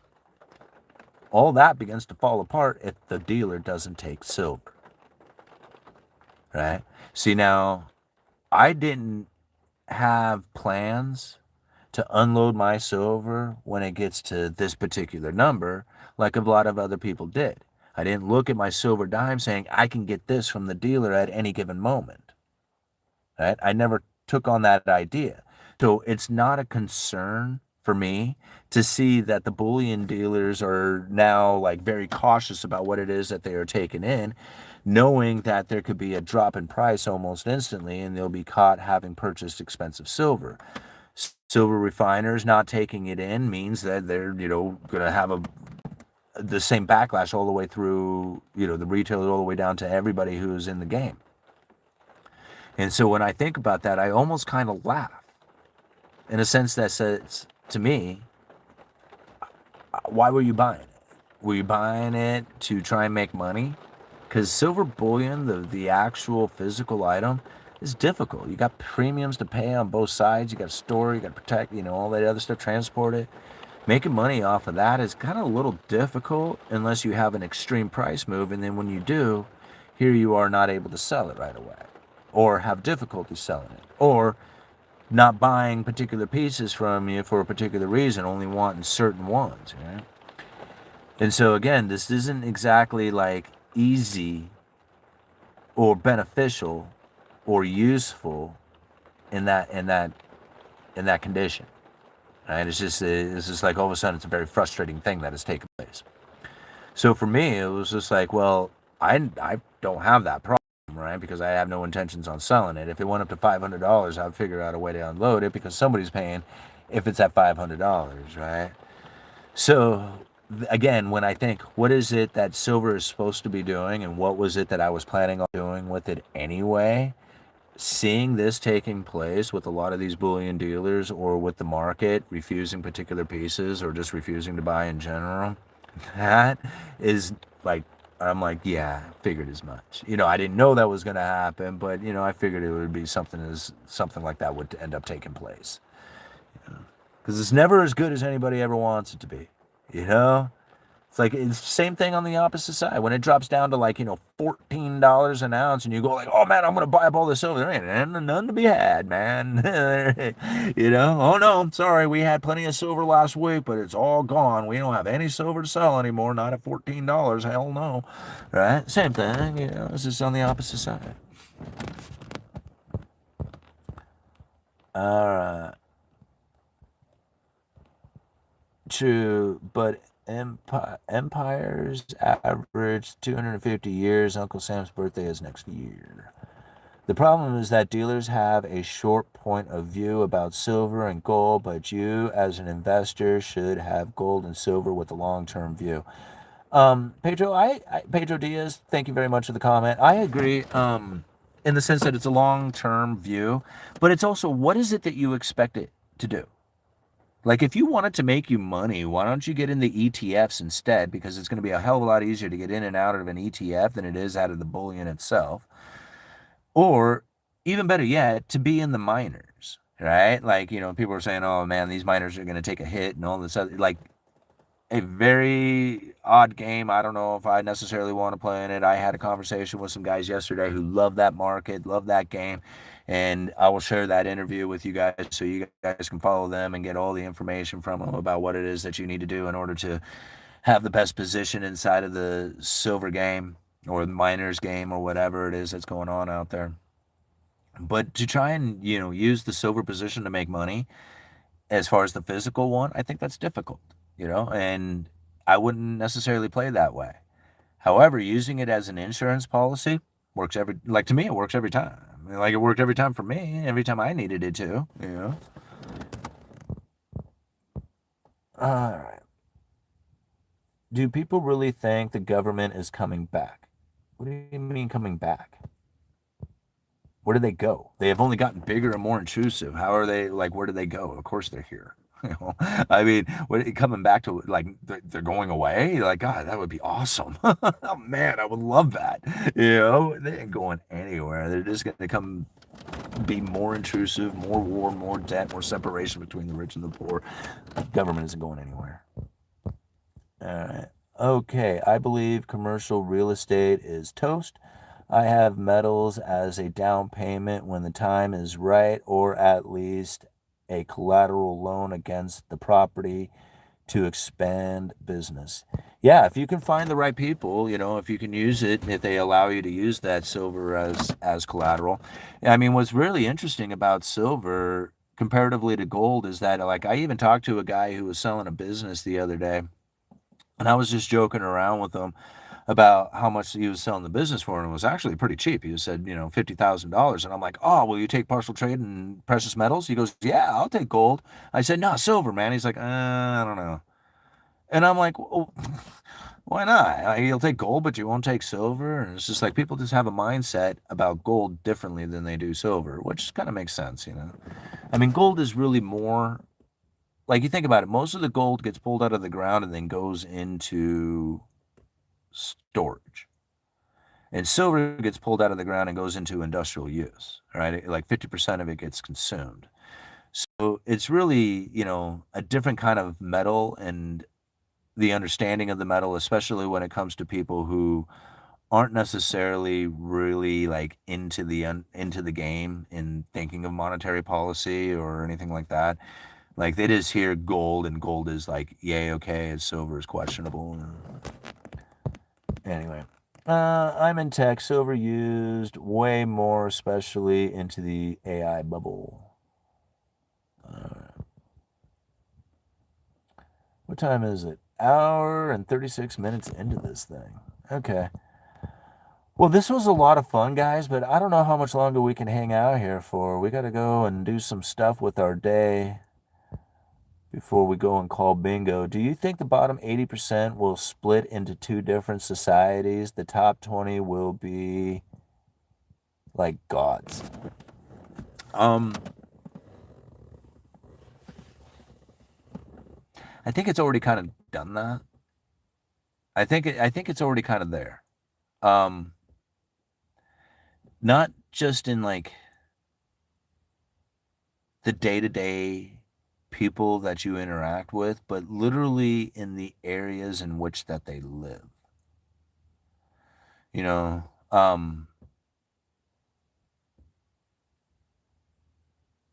it's hard to imagine what two different societies would look like. But if you can imagine one where you have people who ride around in cars, and then you'll have people who own cars, right? Because riding around in cars will be pretty easy for people to do. There'll be a lot of that convenience. But owning a car is going to be very difficult, much like owning a house or anything else. Luxurious items will become very difficult, right, to own. But the ability to have like conveniences will become more prevalent going into the future. Anyway, so there'll be like that kind of two-tier. Can you own stuff, or are you just living here? Yeah. All right. The trends are fairly predictable, just difficult to time the exact day. The credit cycle functions within a range, just with variance. Yes, we have two classes now, the poor and the super rich. You'll own nothing and be happy. I guess people will be happy. And yeah, I mean, and that's that. I mean, think about it. Like, I don't even really want to own anything. Like, I mean, other people want, like, they're like, you're gonna own nothing and be happy, and I'm like, God, that sounds wonderful. It's just like, don't threaten me with that. Like, I'm the wrong person you want to threaten with that. But when people say you're gonna own nothing, and I'm thinking, what is it that I'm not gonna own? Like, these assets that are giving me the ability to then have a position in life that I feel more opportunities than I ever have before. Are they taking that away from me, or are they taking my ability to own a new car away? Because if they're taking my ability to own a new car away, they can have it. Like, they can have it. I don't care. And besides, they can't do that. I already got the money to buy a new car, so they already lost that bet, right? And I don't need the new car, which makes me that much richer inside of not having a new car.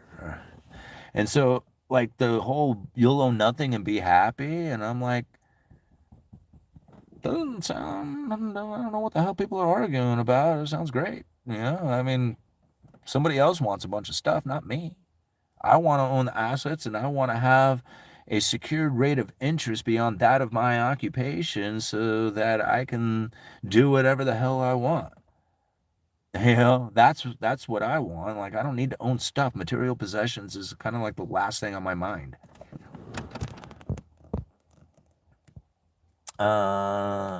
Subscription economy, lifetime mortgages, Miss a tax payment, your government takes your house. 2012 Volkswagen Jetta paid off in 2014. I'm super skeptical of a cycle narratives. I am too.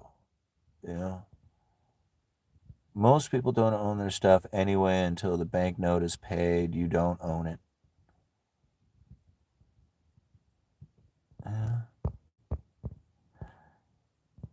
And as we even learned earlier, when you die, it's still here, so you're just temporarily in possession of it. You don't really own anything ever.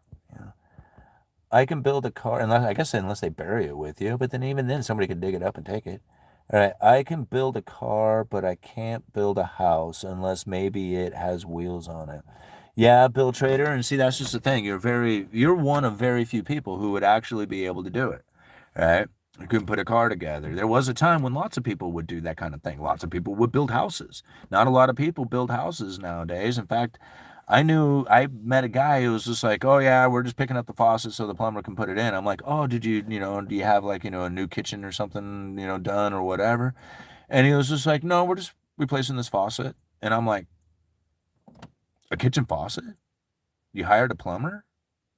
And I'm like, holy crap, like a kitchen faucet is pretty dang easy to replace. But if you've never done it before, it might seem like one of the most complicated things in the entire world. Right? Like, oh, I ain't touching a bunch of water be everywhere, and it's going to be a horrible event if you got me doing it.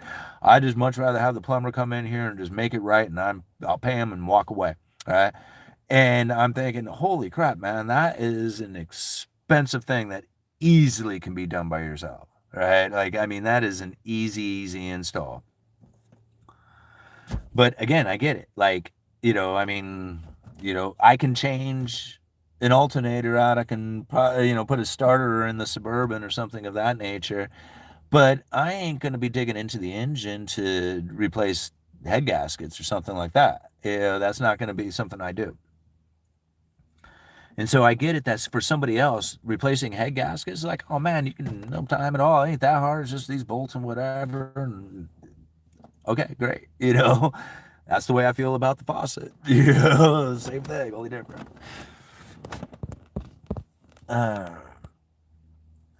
He is now more machine than man. It's a trap. All right. What do we got here? MRider777. I want to own my own freedom. Is that possible? Maybe not. Absolutely. MRider777. Man, dude, that's the whole point of this channel, man. You can absolutely own your own freedom. I mean, think about it. If you have a feeling and a thought and a desire to do whatever it is that you want, and you can do that, like, what is it that you really want to do with your life? People are like, dude, you can't do whatever you want. Go and, they'll make something up that is like, far beyond. I'm like, is that something I would really want to do? Like, I don't even really want to own vehicles, like, that's not something I really own. Like, I like driving my dad's truck around every once in a while because it's a new truck and it has really low miles on it and it's nice and comfortable and it's fun. But outside of that, a little bit of enjoyment for it, I have very little desire to go out there and buy a new Toyota Tacoma. It's just like, that's not in me. And so when I think about what it is that I can do with that money, I can put it into something that has a secure rate of interest behind it.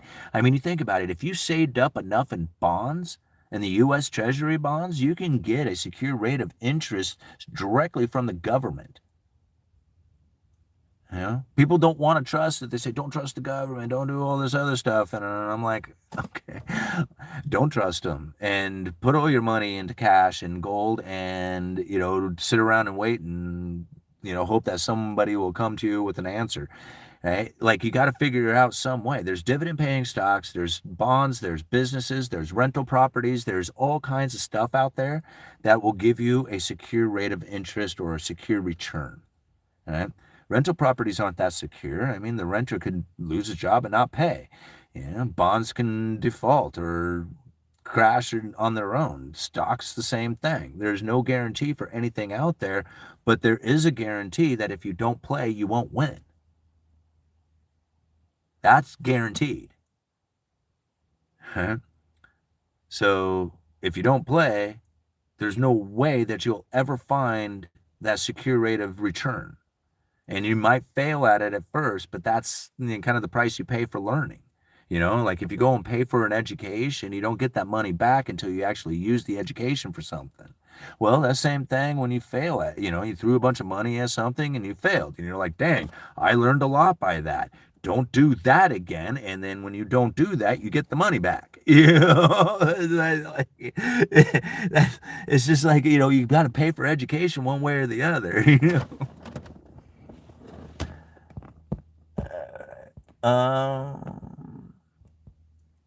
Freedom is a state of mind, but somehow we attach that to your material possessions. Yeah, Pedro, that is very true. And a lot of that, like, even comes down to like money. Like they put money in the forefront of their freedom, the abundance of the experiences that they wanted to get. They put this money layer right in front of all of it, not realizing that the money is another part of the whole experience within itself. Like all those things are available. Most people say the only way that they were available is through the channels of money. Right? And so therefore they put this money block that says, oh man, until I get the money, I can't have all this other stuff. But all the other stuff is already existing. You don't need the money, it's there. Right? It's just most people have put it in their head that they just need to go through this channel to get it. Now, I think to myself, like, and I've used this as an example in the past, that I was broke, had no money, had nothing going on as far as like the abilities to afford any first class flight, really nice hotel room, decent food. All this stuff was at my disposal and I had no money, right? Because of the position that I was in at the time. And I think to myself, money is not the issue. Money is not the limitation. Most people make it their issue and their limitation, but the ability to have all these things doesn't necessarily require you to earn the money. Yeah. George Gammon bought the first class flight and take me down to the Rebel Capitalist and put me up in the hotel, and I had all kinds of wonderful food to eat. And I'm thinking, holy crap, this is cool. It didn't cost me anything to do this, except for my time to go down there and have a wonderful time doing it. Right? Abundance is everywhere. You just have to be able to know how to reach out there and grab it, and then take advantage of it when it's there. Yeah, some people don't even realize that they can be taken advantage of the situation in that way. To say, oh man, I don't have the money, but I have all the stuff that most people would have to have money to get. I have it here at my fingertips. Yeah. Think about that. That is massive abundance that you have that you didn't need to go and work or trade time or anything else for. Or maybe you were trading time and effort for it, and now it's here. Yeah. It's not that I couldn't build a home, it's more that I can't. I don't know. I'm learning how to trade, investing in education. If I fail, I guess it's a good thing I keep going. Absolutely. MRider777. How old are you? I'm just curious. All right. Temple of Enlightenment is behind your forehead, not where the collection plate gets passed around. Bullet traders. I have spent a few years looking into how to trade, and I think I figured out that I don't have the mind for it and the time to invest in learning properly. Jeff, I don't, I mean, you do whatever you want. I wouldn't put yourself in that kind of mindset that says, oh man, I got a block that's creating me from having the ability. other people are doing this. And I understand that you have traded in the past and studied trading in the past. If it's something you really want to do, like if it's something that's in you, like a lot of people are like, dude, you should get, like they ask me all the time, like, how come you're not into rental properties, man? You'd be so good at it with your understanding and skills and everything else, man. You'd be so good at rental properties. And I'm thinking, God, that sounds terrible. And it was just like, I know that's how everybody I know made it rich, but God, I don't want to deal with tenants and property and fixing them up and doing all that other stuff. Like I don't like maintaining. I don't want anything to maintain. I just want to be able to live life and just enjoy life and just, not have things to have to maintain. And so for me, like that doesn't seem like an exciting experience, right?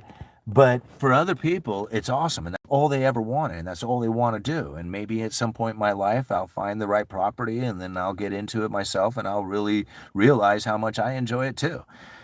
That very well could be the case. When I think about what it is that you really want, right?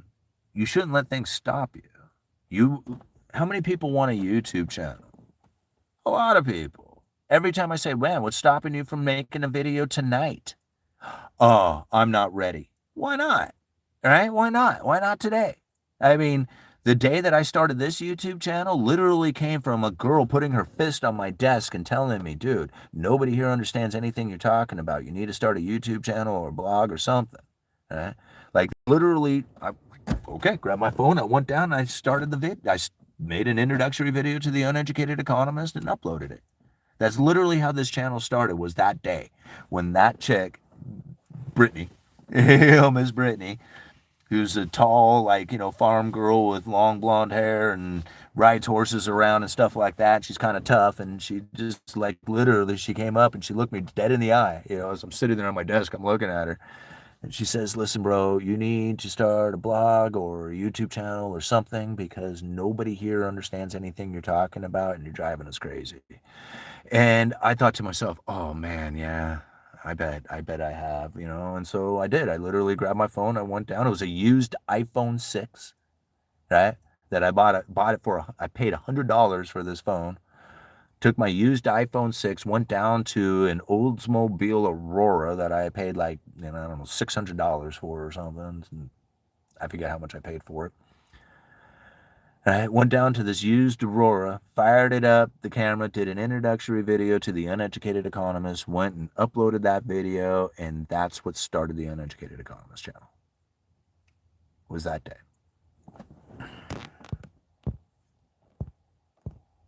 All right. Gotta know when to hold them, gotta know when to fold them. And so when I think about it, that was my point about it, is that when I think about it, there is no limitations to anything. The only limitation is in your head. Like, I thought to myself, man, I don't know if anybody's going to watch an uneducated economist from a working class point of view sitting in a broken down vehicle talking to macroeconomics from this level. Who in the world in their right mind would want to watch this, right? Like, that's literally what I told myself. And I thought, you know what? I don't care. I don't care if anybody watches it at all. I'm going to use it as my own personal journal and just share on a video some of the thoughts and ideas that I was having about the economy. Put the links down in the description. I would always be able to go back and find those links and find those things that I was talking about. And as I was posting those videos, I found other people were very interested in the things that I was saying and having this conversation. And I thought, oh man, this is cool. I started incorporating more of my understanding of lumber and the building supply industry into the macroeconomic stuff, and it just blew up. Everybody really loved it.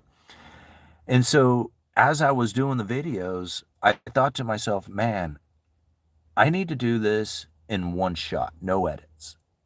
Right? From the very beginning, I thought this. I was thinking, man, if anybody is ever going to have any belief in you, you're going to have to be able to spit it out from the heart, right?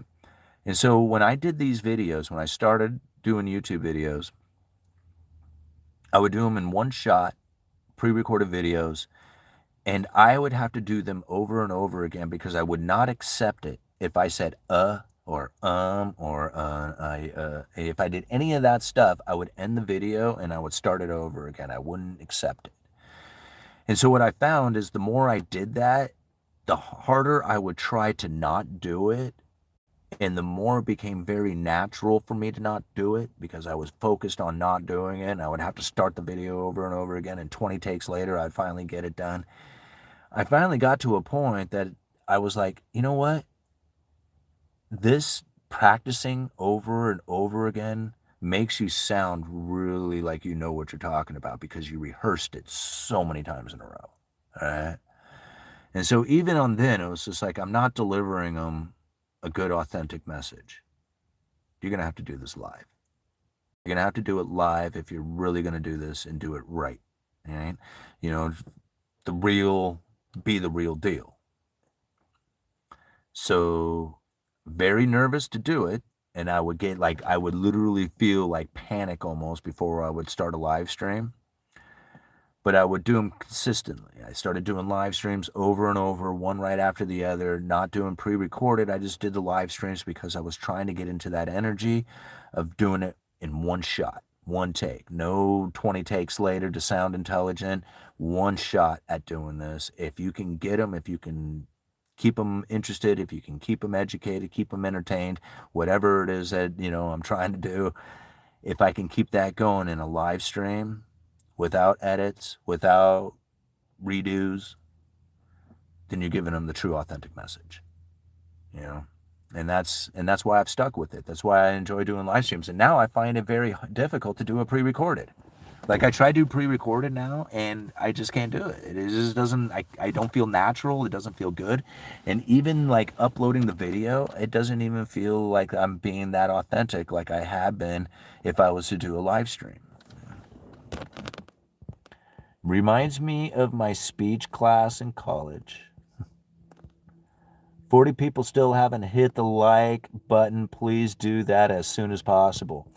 Well, yeah, I mean, we got like 3.5 minutes here. If you can get it up to 200 likes in the next 3 minutes, then I would definitely stick around for a little bit longer. Otherwise, a 2-hour live stream, I think, is enough, and we're going to have to kick it at that. All right. Trump says you can't sell your oil for less than 65 per barrel. What is your thoughts? And I'm like, well, if you can't sell it for any less than $65 a barrel, then stop drilling, baby, stop drilling. Right? I mean, I don't know what to say. It's just like if the market allows for cheap oil to exist because of the abundance of oil that is in operation or available out there, then that's the unfortunate consequences of those manufacturers. Like, yeah, make lumber expensive again. I don't know. Like,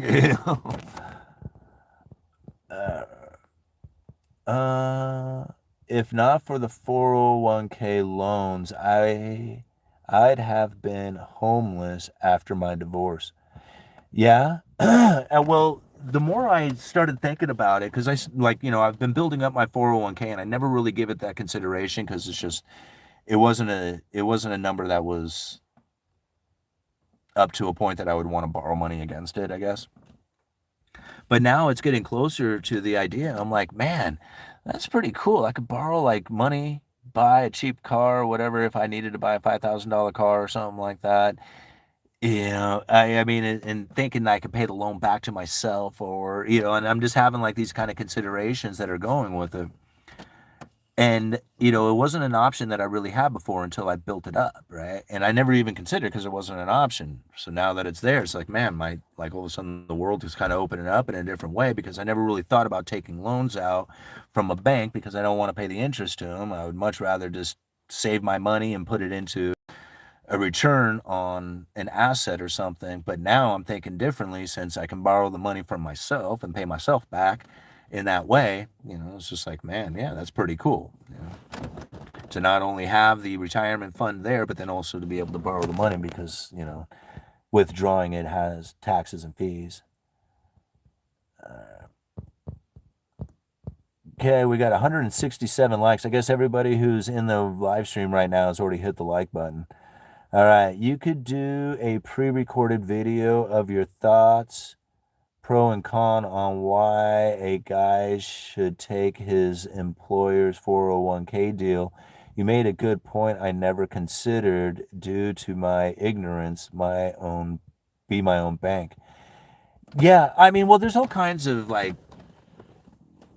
pre-recorded videos I could do. It just doesn't feel natural to do them. It feels natural to be live, to be with the community, to answering the questions. Like there's a certain energy that is felt that I know exist when I know that there's people out there, like literally 184 people out there watching right now in different locations. The energy that we are all sharing at the exact same time is much different than if you guys were not involved and I'm sitting here by myself. You see what I'm getting at? Like you are part of this. When you're not here, it doesn't work the same. You know? All right. What do you mean by borrowing from yourself? So with the 401k, if you have one, like for me, example, um, it's through something called paychecks, right? And this is really popular. A lot of people have this, right? And so in there's an app that shows you like pretty much everything that's going on with your retirement, your taxes, your pay, everything is going on right there. Your vacation, stuff like that is all right there. In that, you can look at your 401k and then as an option, be able to borrow money, like both a personal loan and I think you can even get a house loan through it. If I remember right, I guess if it's big enough, you can get a house loan using this as well. And so when you think about this being in your own bank, there are some fees associated with it that you have to pay because obviously, it's just like it's not going to be completely free to you. But instead of paying a bank back interest, the interest that you're paying is going to you into your own account. So it's essentially your own bank. You're just borrowing from yourself and then paying it back. And although there is a payment plan that you have to follow and keep to, even though it's your own money, once you pay it all back, it's all back in your account, right? You have it all back. It's all yours. And so in this sense, like everything that you would be doing as far as an operation and a financial kind of aspect of it, it's all involved in your own, not outside. It's all in-house, and that's the way to kind of think about it in a sense that if you borrow money from anywhere else, now the interest payments are leaving, and you're never going to get that back and you never get to see it again, right? So it's a way to basically keep from having to pay interest. You do pay it, but it's paying to yourself.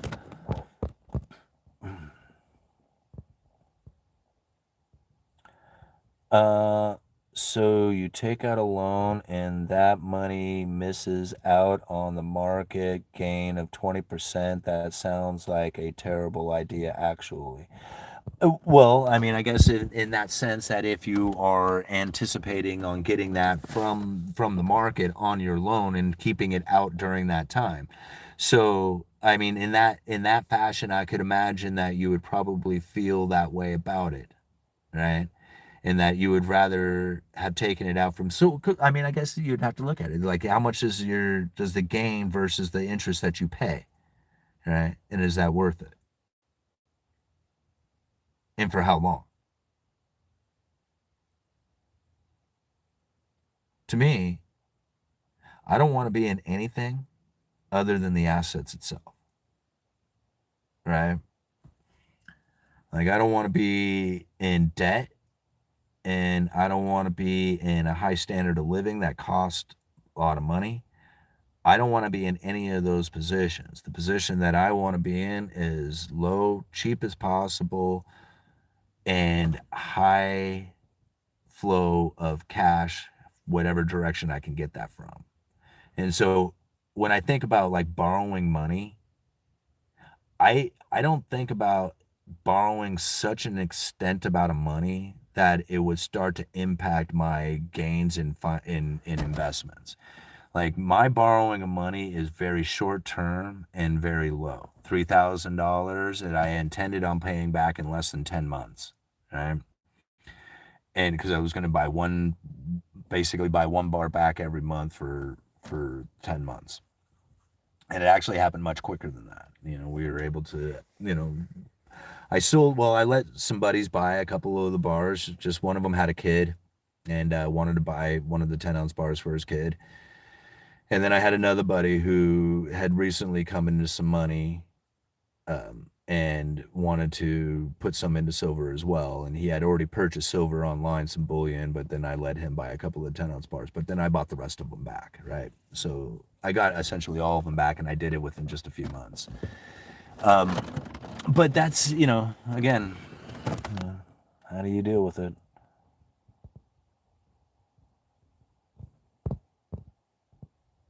Americans, you need to wake up. New tariff will increase Walmart prices again November 1st.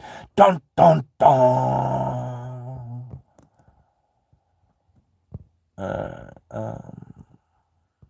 I don't borrow money unless the borrowed money is going to yield me greater returns than the cost of the borrowing the money. Yeah, and I kind of agree with that deplorable. Right now, I mean, the only thing that I really have, and it's just like I admitted this, and it was just like, man, this is my own fault because this is how it ends up going down, is that I did end up putting my kid's braces. I got some braces for his teeth. I did end up putting that on a credit card. And, just like everything else out there, I had good intentions on getting it paid off very quickly. But then Sarah's like tires needed to be replaced. Like one of the tires got cut really bad along the sidewall, and she had to replace all 4 tires. That was very expensive. That went on the credit card. There was a couple of other things, like I took one of the trips to one of the conferences. I ended up putting on the credit card, and as I was paying it off and paying a lot of it, all these other things kept coming up. Just like life, like anything else. And I told myself when I was doing it, I was just like, don't do it, man. You have good intentions of paying it off, but life is going to come up, and if you take off that debt, it's going to stick around for a while. And sure enough, if it didn't do it, so I kind of manifested it myself, like through my own fears and whatever. But it is a situation that I am taking care of, and I am knocking it out. But once that credit card is completely paid off, like I really don't have any debts. I got the mortgage on the house. That's it. And everything else is a utility or some kind of luxurious experience. So for me, like I've been very, very vigilant, like very disciplined in the idea that I do not increase my standard of living, that I do not move into expensive things or expensive monthly payments or anything like that. All right, how long did we go for? How long did I go over? 7 minutes, man. I am just a babbler, aren't I? I just go on and on and on. Okay. You guys are awesome. The bullet traders, thanks a lot. Yeah, the bullet traders, they're awesome. Fear keeps most away from the markets. Everyone has a buddy in the market that knows absolutely nothing about real trading. Yeah. Thanks for your time, UE. You guys are awesome. Thank you, bullet traders. Yeah, I mean, I don't know. I feel like I've done well. I mean, some of the few moves that I made, like, I got a lot of compliments and, a lot of praise for calling out the nail, that nail ETF. That was a hell of a good move. Called it out at its low on June 14th. If I remember right, it was somewhere around June, middle of June. And then, yeah, it dramatically rose. I mean, I didn't get the full amount out of it, but I made a decent percentage off of it. I can't tell you exactly how much, 40 or something like that. I think is because I kind of dollar cost averaged out. Not really. I mean, I think I did it in 3 sales, and I can't remember what exactly like the exact profit of it was, but it was somewhere around 38 to 40%, somewhere in there. Which was cool. Like, I mean, that was huge. That was a big move for just a few months. I mean, I thought, dang, man, I wish I had thrown more money at it, but it's always the wish you coulda, shouldas, that you look back on. But investing to me is, for a lot of people, they just really know how to do it. Like, they just do it with this, like, ease and confidence, and they're like, man, the easiest money I ever made, whatever. And to me, I just, like, I have a difficult time thinking about it in the trading fashion, like buy in today and sell out tomorrow, and take these options positions and all this other stuff. And other people, man, they're so good at it, and they just talk so cleanly about it. It just makes it seem like it's so simple to do. And then I look at what it is that I have done, and I'm thinking, wow, in just a matter of a few years, it really wasn't that many, considering that I had essentially nothing, and that was $20,000 in debt. And where I am today, being, having the money to be able to put down on a house, like 10% down on a house, being able to, load up on, positions in the 401k, my own personal stock portfolio, buying into, certain assets that I feel are going to increase in value over time, and having this in such a short amount of time. To me, I'm thinking, I don't know what it is that I need to learn to make this better, but this is going pretty good. Right? Like I don't think I really know anything about trading, like day trading or something of that nature. I know how to buy in and out of the stock market, but the decisions that I have made just intuitively have seemed to be fairly good. Right? Like not awesome, like, hey man, look at me, I'm a rock star at this. But it is like, hey man, I'm doing better than I was, during a time in which people say you can't do this, and I'm thinking, you can, you can do it. Buying land and tools. Investing for me is a long-term thing, average 15% over the past 2 decades. I don't study it deeply. Retired at 48. Love the show, by the way. Well, thank you very much, Rob. I really appreciate the comment. And with that one, we are going to call it quits. We are 2 hours and 11 minutes into this live stream. This is after already doing an hour-long interview with Mike Zuber this morning. So thank you so much for being here. Thank you very much for all those wonderful comments. Thank you for hitting the like button. Thank you, Felix the Cat 69, for the $5 super chat. I really appreciate the support and the support that everybody has for the Uneducated Economist by hitting the subscribe and liking the video and sharing the video. Those 3 things are the biggest components to getting the YouTube algorithm to pick up the video and spread it around more, especially the sharing of the video. If you share it, other people share it too, and YouTube shares it. So, all right. Uneducated Economist. Links are down in the description. You